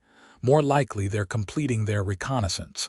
The attack will come tomorrow or the next night." He moved to the window, peering out cautiously. "We need to alert Hobbs and Grayson without being obvious about it." They implemented the plan they'd developed during the waiting period. Jackson casually visited the bunkhouse under the pretense of discussing the next day's work, quietly informing the ranch hands of the situation. Willow went about her evening routine normally, but ensured all weapons were loaded and placed in their predetermined positions throughout the house. That night, none of them fully slept. They took turns keeping watch, maintaining normal appearances while remaining vigilant. Dawn came without incident, the ranch quiet under the pink and gold light of sunrise. "Maybe I was mistaken," Jackson said as he and Willow stood on the porch, coffee cups in hand, surveying the peaceful scene before them. "No," she replied, her gaze fixed on the distant hills. "They're out there. I can feel it." The day passed with excruciating slowness. They went about their usual tasks, feeding livestock, checking fences, repairing equipment, all the while watching for any sign of approaching danger. By mid-afternoon, even the cattle seemed to sense the tension, growing restless in the pastures closest to the house. As dusk approached, Jackson called Hobbs and Grayson in from their work, ostensibly for an early dinner. In reality, he wanted everyone close to the main buildings as darkness fell, positioned where they could defend themselves effectively when the attack came. They ate quickly, speaking little. Afterward, Jackson assigned positions Grayson in the barn loft with a clear view of the approach from the east, Hobbs near the corral covering the south, Jackson and Willow in the house with its sturdy adobe walls and view of the main yard. "Remember," Jackson instructed as they prepared, Marshal Taylor and his men are out there. When the shooting starts, they'll move in. Our job is to hold out until they arrive." Full darkness settled over the ranch, the nearly full moon casting silver light across the yard. The hours crept by, the tension mounting with each passing minute. Jackson moved from window to window within the house, his experienced eyes scanning for any movement in the shadowed landscape. Just after midnight, a horse nickered nervously from the corral. Seconds later, a barely perceptible signal came from Hobbs' 3 quick flashes of a shuttered lantern visible only from the house. They were coming. "Get ready," Jackson whispered to Willow, who stood by the front window, rifle in hand. "Remember short, controlled bursts of fire. Make each shot count." She nodded, her face pale but determined in the dim lamplight. "I'm ready." The attack, when it came, was swift and coordinated. Riders emerged from the darkness, approaching from multiple directions at once, at least 8 men that Jackson could count, moving with military precision toward the ranch buildings. "Hold," Jackson murmured, wanting the attackers to commit fully before revealing their preparedness. "Wait until they're closer." When the riders were within 50 yards of the house, Jackson gave the signal. Now, the night erupted in gunfire. From the barn loft, Grayson's rifle cracked sharply. Near the corral, Hobbs opened fire with his shotgun. From the house, Jackson and Willow began firing methodically, targeting the approaching riders with careful aim. The attackers, clearly surprised by the organized resistance, faltered momentarily. 2 men fell from their horses in the first volley, while the others scattered, seeking cover behind the water trough, woodpile, and other structures in the yard. "Del Rio," Willow called over the gunfire, reloading her rifle with practiced movements.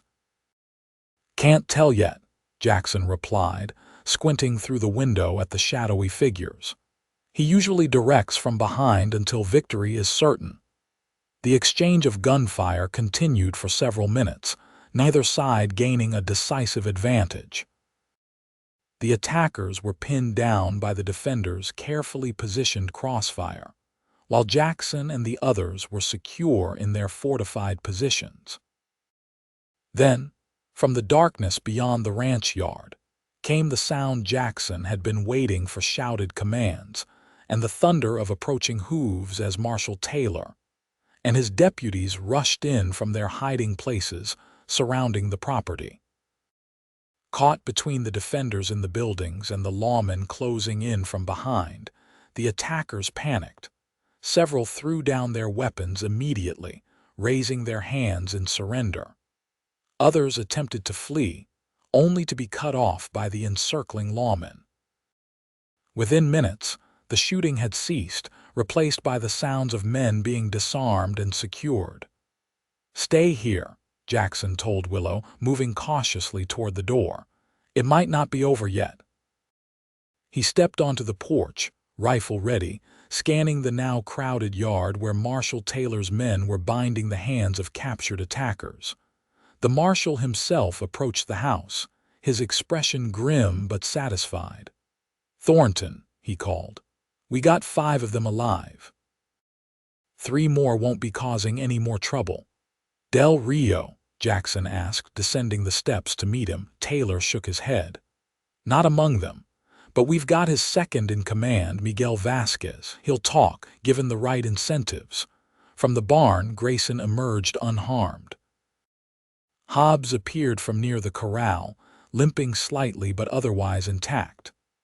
As Jackson confirmed their conditions, Willow joined him in the yard, her rifle still held ready. "Is it over?" she asked, her voice steady despite the tension visible in her posture. "For now," Jackson answered, moving to stand protectively at her side. "But Del Rio is still out there." Marshal Taylor approached, removing his hat respectfully. "Mrs. Sullivan, your courage tonight has helped us capture some very dangerous men. Thank you for your cooperation." "Did you get what you needed?" she asked. Evidence connecting them to Hargrove Mining, we will, Taylor assured her. Vasquez knows too much to stay silent for long, and we found this on one of the dead men.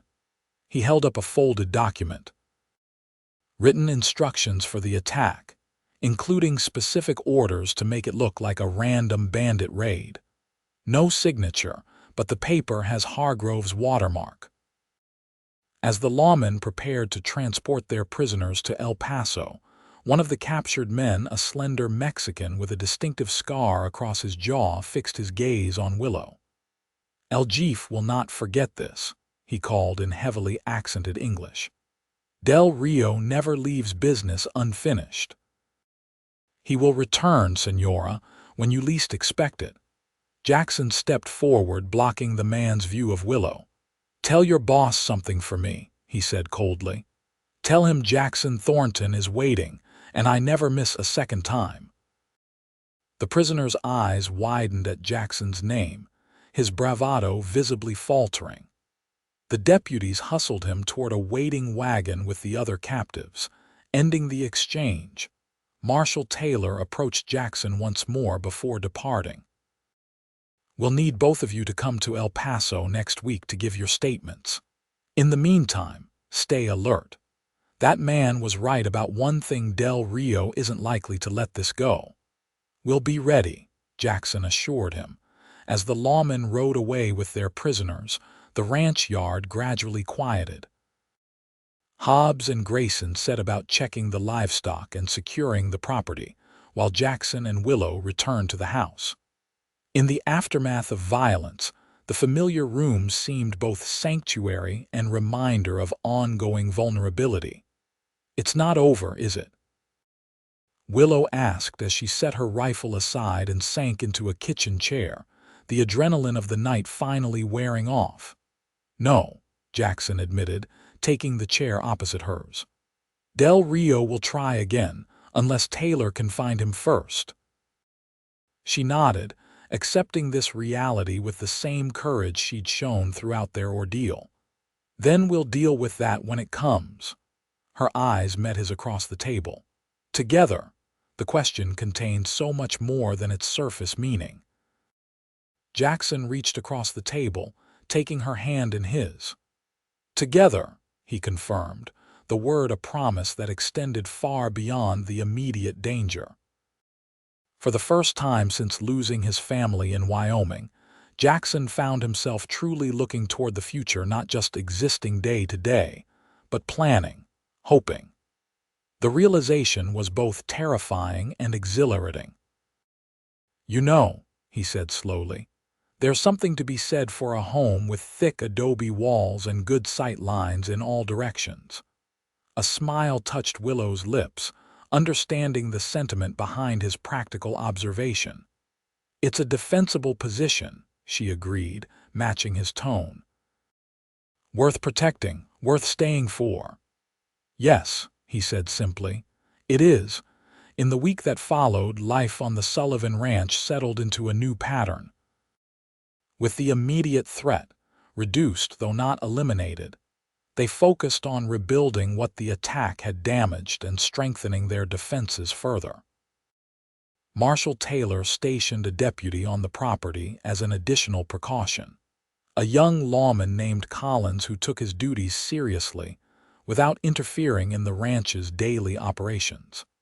As promised, Jackson and Willow traveled to El Paso to give their formal statements about the attack.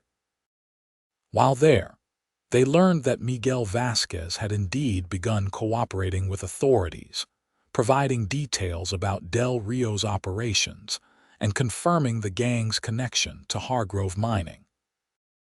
The territorial prosecutor was preparing cases against both the captured gang members and several Hargrove executives.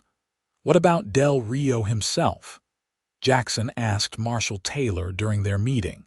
"Still no sign of him," the marshal admitted, "but we've got alerts out all along the border. He can't show his face in any town without us hearing about it." "He doesn't need towns," Jackson pointed out. "There are plenty of isolated places in the borderlands where a man can hide." "True enough. which is why I'm keeping Deputy Collins assigned to your ranch for the time being." Taylor's expression was serious as he added, "Del Rio's pride won't let this go, Thornton. He's lost men and reputation because of you and Mrs. Sullivan. That makes it personal." "I'm counting on it," Jackson replied grimly. On their return journey to the ranch, traveling with Deputy Collins as additional protection, Willow broached the subject that had been on her mind since their conversation the night of the attack.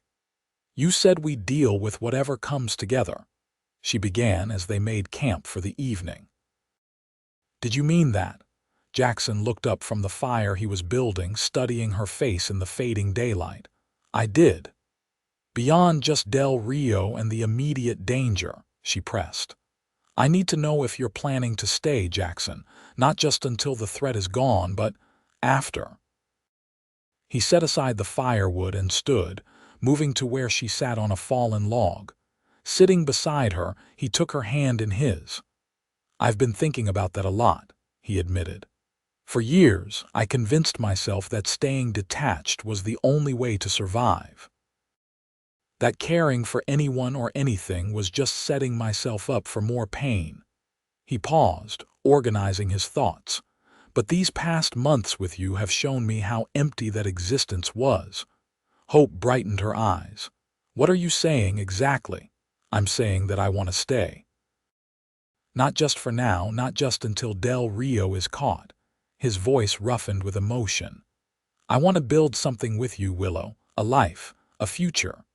Her free hand rose to touch his face, fingers tracing the line of his jaw with wonder. "Are you sure?" "I don't want you to feel obligated because of what's happened." "This has nothing to do with obligation," he assured her, "and everything to do with how I feel when I'm with you. For the first time in 7 years, I'm thinking about tomorrow with something other than dread or indifference." "You've given me that." The kiss they shared was different from their first, deeper, more certain, filled with promise rather than question. When they finally parted, Willow's eyes shone with unshed tears. "I love you, Jackson Thornton," she whispered. "I think I have since that day you taught me to shoot, when you didn't treat me like some fragile thing that would break." "I love you too," he replied, the words feeling both foreign and right on his tongue. "And I promise you this, whatever comes our way, we face it together."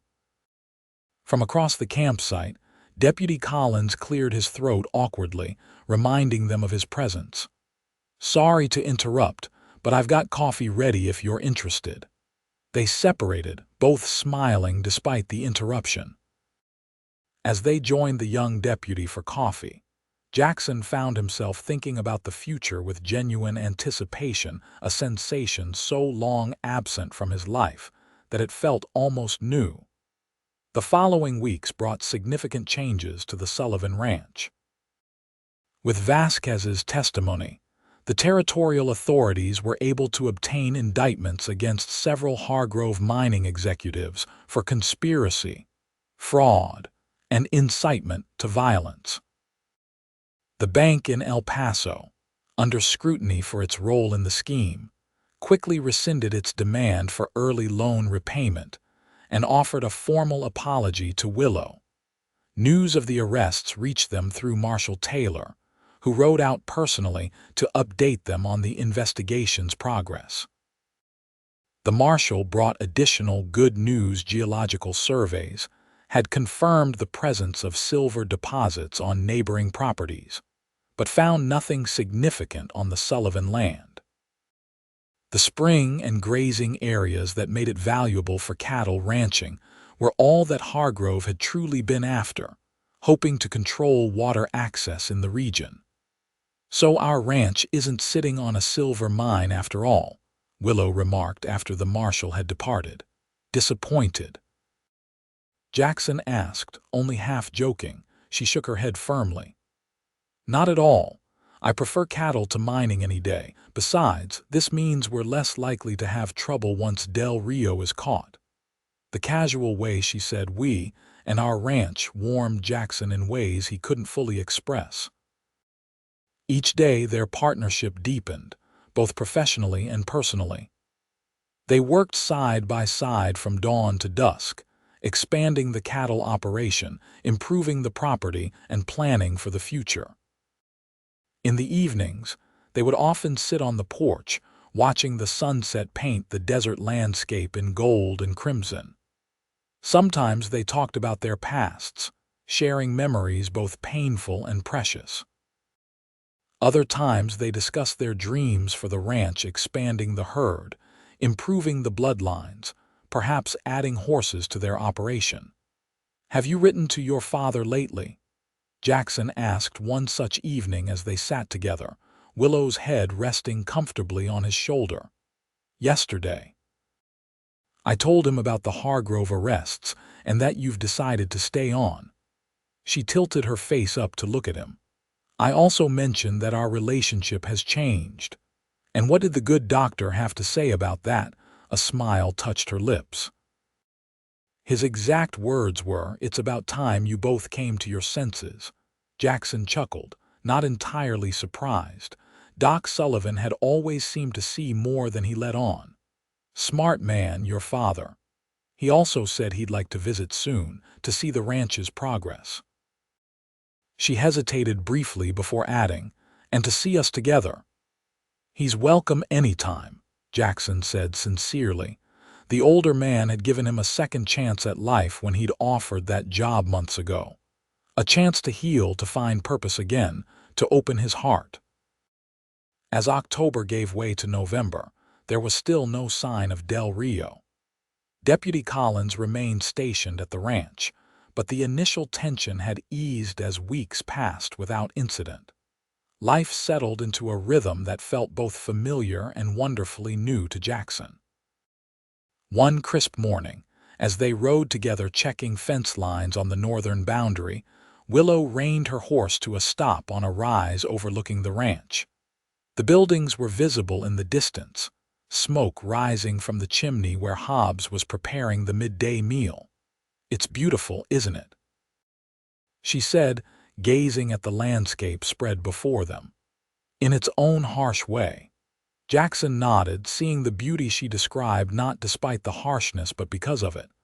The land demanded respect, resilience, and determination, much like the woman beside him. "Willow," he began, suddenly certain of what he wanted to say, "I've been thinking." She turned to him, eyebrows raised questioningly. About us, about the future." He shifted in his saddle to face her more directly. "I know we've talked about building a life together, but I want to make it official." Her eyes widened slightly, a smile beginning to form on her lips. "Jackson Thornton, are you proposing to me on horseback in the middle of nowhere?" "I am," he confirmed, reaching across to take her gloved hand in his. "It seems fitting somehow. This is who we are, two people who found each other in the midst of struggle, who chose to face life's harshness together rather than alone." Tears gathered in her eyes, but her smile was radiant. "Yes," she said simply. "Yes, I will marry you, Jackson." He leaned across the space between their horses to kiss her, sealing their agreement with a tenderness that still surprised him after years of hardening his heart against such emotions. When they parted, both were smiling. "We should tell the others," Willow said as they turned their horses toward home, "and my father will be delighted." "There's something else we should consider," Jackson added as they rode side by side. "If we're going to make this official, we should think about changing the ranch's name." "Sullivan was your husband's name, and I wouldn't want—" "I've been thinking the same thing," she interrupted gently. "What would you say to Thornton Ranch?" The suggestion touched him deeply. "You'd want that, of course. It would be our fresh start. Together." They rode in comfortable silence for several minutes, each contemplating the future they were building. As they approached the ranch yard, Jackson noticed an unfamiliar horse tied at the hitching post, a fine bay stallion that hadn't been there when they left that morning. Instantly alert, he signaled for Willow to slow down. "Stay behind me," he instructed quietly, his hand moving to his holstered revolver. As they drew closer, the front door of the house opened. Deputy Collins emerged, followed by a tall man in a well-cut suit and hat. The stranger turned at the sound of their approach, revealing a familiar face that made Jackson relax immediately. "Doc Sullivan," he called, breaking into a smile. "We weren't expecting you." The older man stepped off the porch, his own smile widening at the sight of them. "Thought I'd surprise you both. The practice is quiet, and I was curious to see how things were progressing out here." Willow dismounted quickly, hurrying to embrace her father. "Your timing is perfect," she said, her voice bright with happiness. "We have news." As Jackson dismounted and joined them, Doc Sullivan looked between them knowingly. "Let me guess, you've finally made honest plans for the future." "We have," Jackson confirmed, extending his hand to the older man. "I've asked your daughter to marry me, and she's agreed." Doc Sullivan ignored the offered hand, instead pulling Jackson into a surprisingly strong embrace. "Congratulations, son. You've both found what you needed in each other." Later that evening, after a celebratory dinner, Jackson and Doc Sullivan sat on the porch while Willow finished washing the dishes inside. The night was cool, stars brilliantly clear in the vast Texas sky. "I won't pretend I didn't hope for this outcome when I hired you," the older man admitted, sipping the whiskey Jackson had poured for them both. "Though I didn't expect it to involve gunfights and mining conspiracies." Jackson chuckled. "Life rarely follows the paths we expect." "Indeed." Doc Sullivan's expression grew more serious. "You know, when Willow's husband was killed, I feared she might never recover from the grief. She'd already lost her mother, and now this senseless violence. I worried the light had gone out of her permanently." Jackson nodded, understanding all too well. "Grief changes us, but it doesn't have to define us forever." "Exactly, and you, Jackson, when I first met you, I saw a man who'd walled himself off from life, existing but not truly living." The doctor regarded him thoughtfully. "You've changed too." "Because of her," Jackson acknowledged. "She reminded me that there's more to life than survival." They sat in companionable silence for several minutes, each lost in their own thoughts. Finally, Doc Sullivan spoke again, his voice low and thoughtful. "There's something I should tell you about Francis, Willow's first husband." Jackson turned to him, curious. "What about him?" "He was a good man, dedicated to his work as a marshal, but their marriage—" The doctor hesitated. "It wasn't what Willow had hoped for. Francis was married to his job first, to my daughter second. She never complained, but a father knows when his child isn't truly happy." This revelation surprised Jackson. Willow spoke of her late husband with such respect that he'd assumed their marriage had been idyllic before it was tragically cut short. "Why are you telling me this?" he asked. "Because I want you to understand something important," Doc Sullivan replied. "What Willow has found with you isn't just a second chance after tragedy.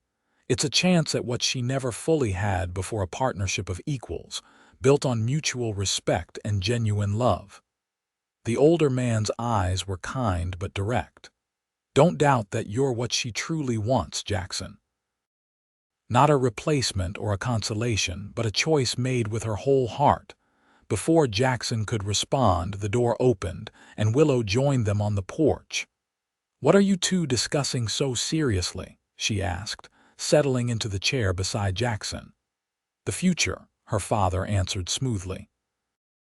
"And how bright it looks from where I'm sitting." December arrived with cool winds and clear skies. The cattle were healthy, the ranch buildings weatherproofed against winter storms, and preparations for the spring calving season well underway. Deputy Collins had finally been reassigned, as Marshal Taylor deemed the immediate threat from Del Rio had diminished with time and the continuing investigation. Jackson and Willow had set a wedding date for the first week of January, a simple ceremony to be performed by the pastor from Terlingua.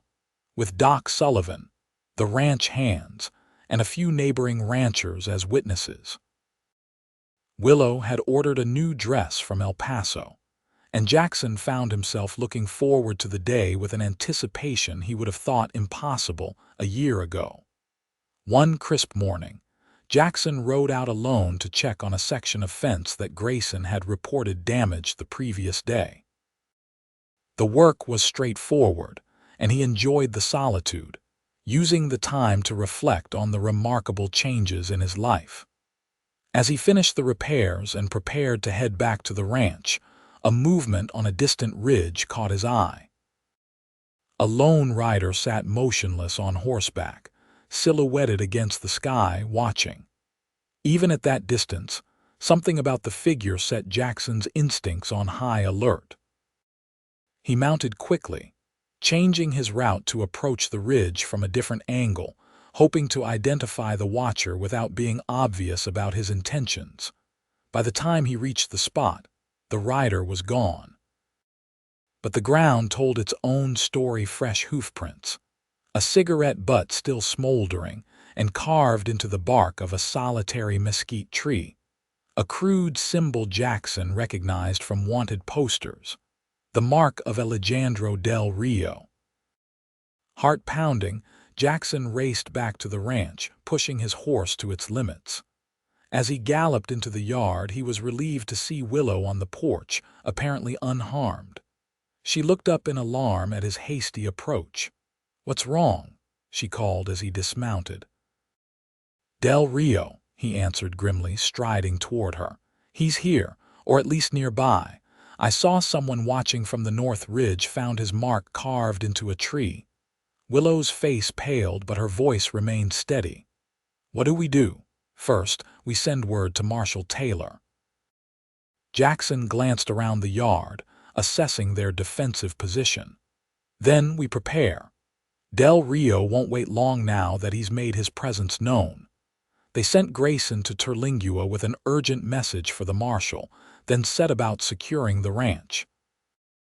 Hobbs checked and loaded every available weapon while Jackson and Willow moved the most valuable livestock to the pastures furthest from the house. By nightfall, they were as prepared as possible for whatever might come. After a tense dinner during which none of them ate much, Jackson insisted that Willow try to rest while he and Hobbs took turns keeping watch.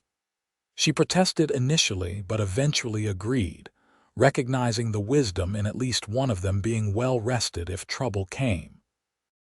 Jackson took the first watch, positioning himself on the porch with clear views in all directions. The night was quiet, the half-moon casting silver light across the yard. Hours passed without incident, the silence broken only by the occasional call of a night bird or distant coyote. Just after midnight, as Jackson was preparing to wake Hobbs for the second watch, he noticed a flicker of movement at the edge of his vision, a shadow detaching itself from the darkness near the barn. He froze, watching intently, his hand moving silently to his revolver. The shadow moved again, more distinctly this time. A man, moving with deliberate stealth toward the house. Another figure followed, then a third, emerging from different directions in a coordinated approach. Jackson slipped back into the house, moving silently to the bedroom where Willow slept. He touched her shoulder lightly, his hand covering her mouth as she startled awake to prevent any sound that might alert the intruders. "They're here," he whispered when she was fully alert. "At least 3 of them, approaching the house from different directions." Willow nodded her understanding, reaching for the rifle that stood ready beside the bed. Together they moved to wake Hobbs, who was sleeping in the small back room as they'd arranged earlier. "Take the back windows," Jackson instructed the older man. "Willow, the side facing the corral. I'll cover the front. No one fires until I give the signal." They moved to their positions, the darkness inside the house concealing them from anyone outside while allowing them to observe through the windows. Jackson could now make out 4 figures, 3 still approaching the house, while a fourth remained mounted on horseback at a distance, observing.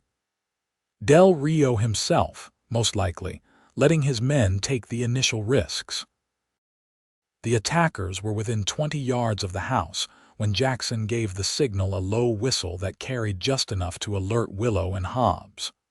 Almost simultaneously, the three defenders opened fire, targeting the approaching figures with deadly accuracy. Two of the attackers fell immediately. The third dove for cover behind the water trough, returning fire wildly.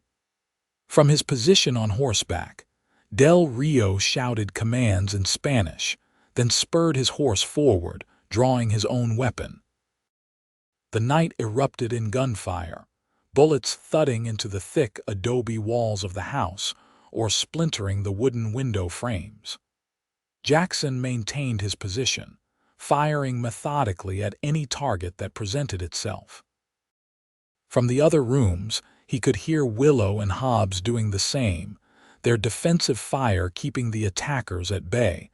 Suddenly, there was a crash from the back of the house, followed by Hobbs's shout of warning. "They're trying to break in through the back door. Hold your position." Jackson called back.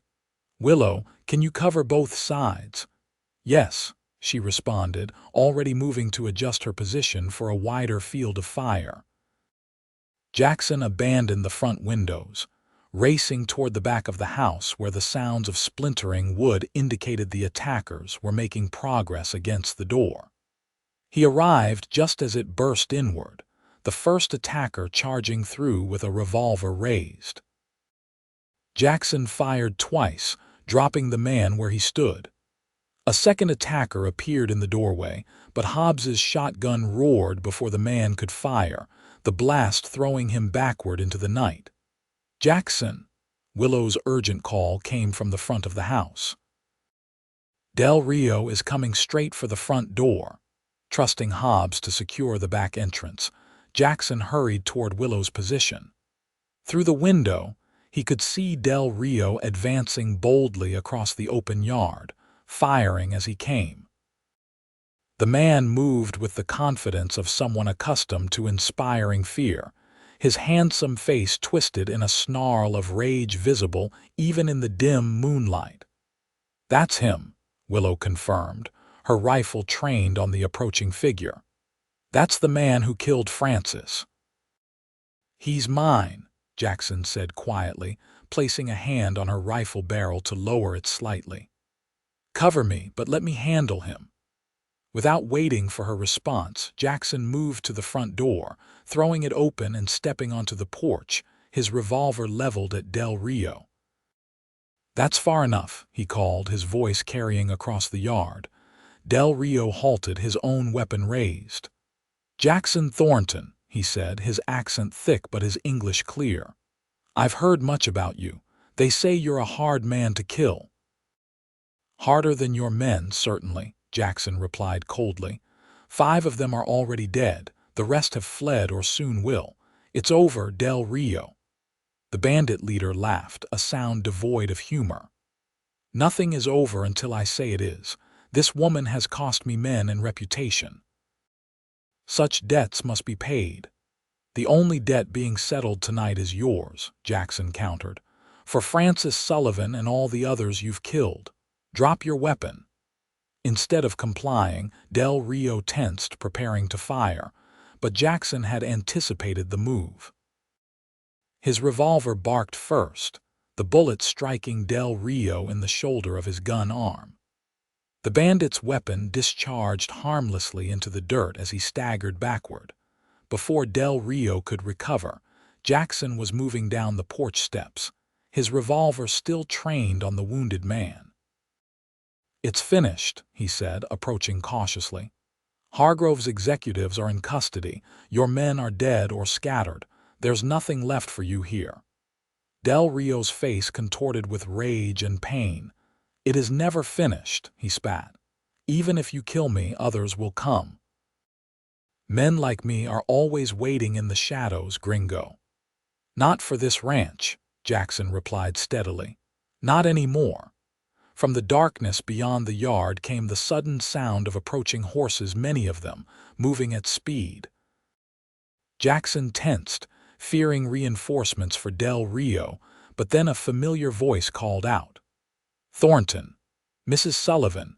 "It's Marshal Taylor." Relief washed over Jackson as the lawmen rode into the yard, weapons drawn. Taylor quickly assessed the situation, directing his deputies to secure Del Rio and check the other fallen attackers. "You got here just in time," Jackson remarked as the marshal approached. "Grayson reached us yesterday afternoon. We rode through the night." Taylor glanced at Del Rio, who was being handcuffed despite his wound. "Looks like you handled things just fine without us, though." "We had some help," Jackson acknowledged, turning to see Willow standing on the porch, rifle still in hand. Beside her, Hobbs emerged from the house, his shotgun lowered but ready. As the deputies began the grim task of collecting the dead and securing the sole surviving attacker besides Del Rio, Jackson climbed the steps to join Willow on the porch. Without a word, she moved into his embrace, her body trembling slightly with the aftermath of danger and exertion. "It's over," he murmured against her hair. "Really over this time." She looked up at him, her eyes bright in the moonlight. "You're sure?" "With Del Rio in custody and Hargrove's operation exposed, yes. No one else will come for this land." He tightened his arms around her. "This is ours now, to build, to grow, to make into whatever we want it to be." Marshal Taylor approached the porch, removing his hat respectfully. "Mrs. Sullivan, I'm pleased to inform you that Alejandro Del Rio is officially in custody. He'll stand trial for multiple murders, including your husband's." "Thank you, Marshal," Willow replied, her voice steady despite the emotion of the moment. "What happens now?" "We'll take him and the other survivor to El Paso. There'll be a trial, of course, but with the evidence we have and multiple witnesses, he'll hang for certain." Taylor's expression softened slightly.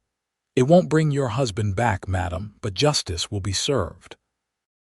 "Justice is important," she agreed, "but so is moving forward." Her hand found Jackson's, fingers intertwining with his. "Which is exactly what we intend to do." The weeks following Del Rio's capture passed in a blur of activity. The territorial court proceeded swiftly with the trials of both Del Rio and the Hargrove executives.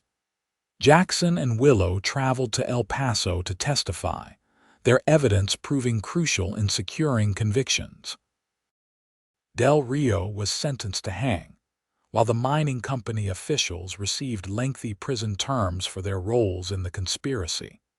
With the threat finally eliminated, life at what was now officially being called Thornton Ranch took on a new energy. The cattle operation expanded, with Jackson purchasing additional breeding stock to improve the herd. Willow, drawing on her education and organizational skills, established a systematic approach to ranch management that impressed even experienced cattlemen like Hobbs. As their January wedding approached, preparations accelerated. Doc Sullivan arrived a week before the ceremony, bringing with him Willow's new dress and news from Terlingua. The small community had been abuzz with the story of Del Rio's capture and the upcoming wedding of the brave widow and her gunslinger, as the local newspaper had rather dramatically described them. The wedding day dawned clear and cool, the winter sun casting gentle light across the ranch.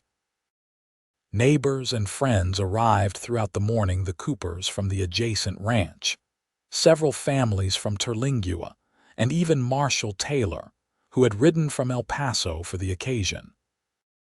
The ceremony itself was simple but meaningful, held on the porch where they had spent so many evenings planning their future together.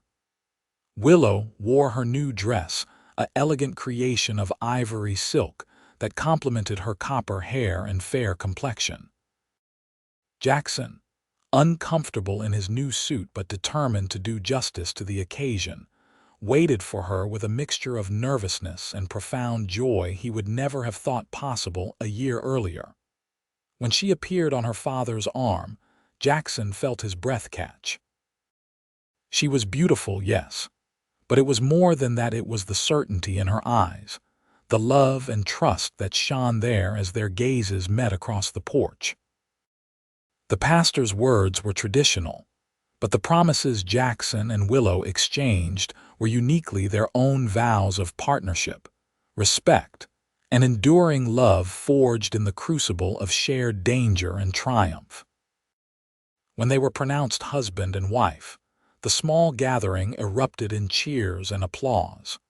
The celebration continued well into the evening with food, music, and dancing in the yard. Jackson, never much for social gatherings, found himself surprisingly at ease among their guests, Willow's presence at his side a constant source of strength and joy. As the sun began to set, painting the desert landscape in hues of gold and crimson, Doc Sullivan approached them, raising his glass in a toast. "To new beginnings," he said, his eyes bright with emotion. "May you build a life together as strong and enduring as these Texas hills."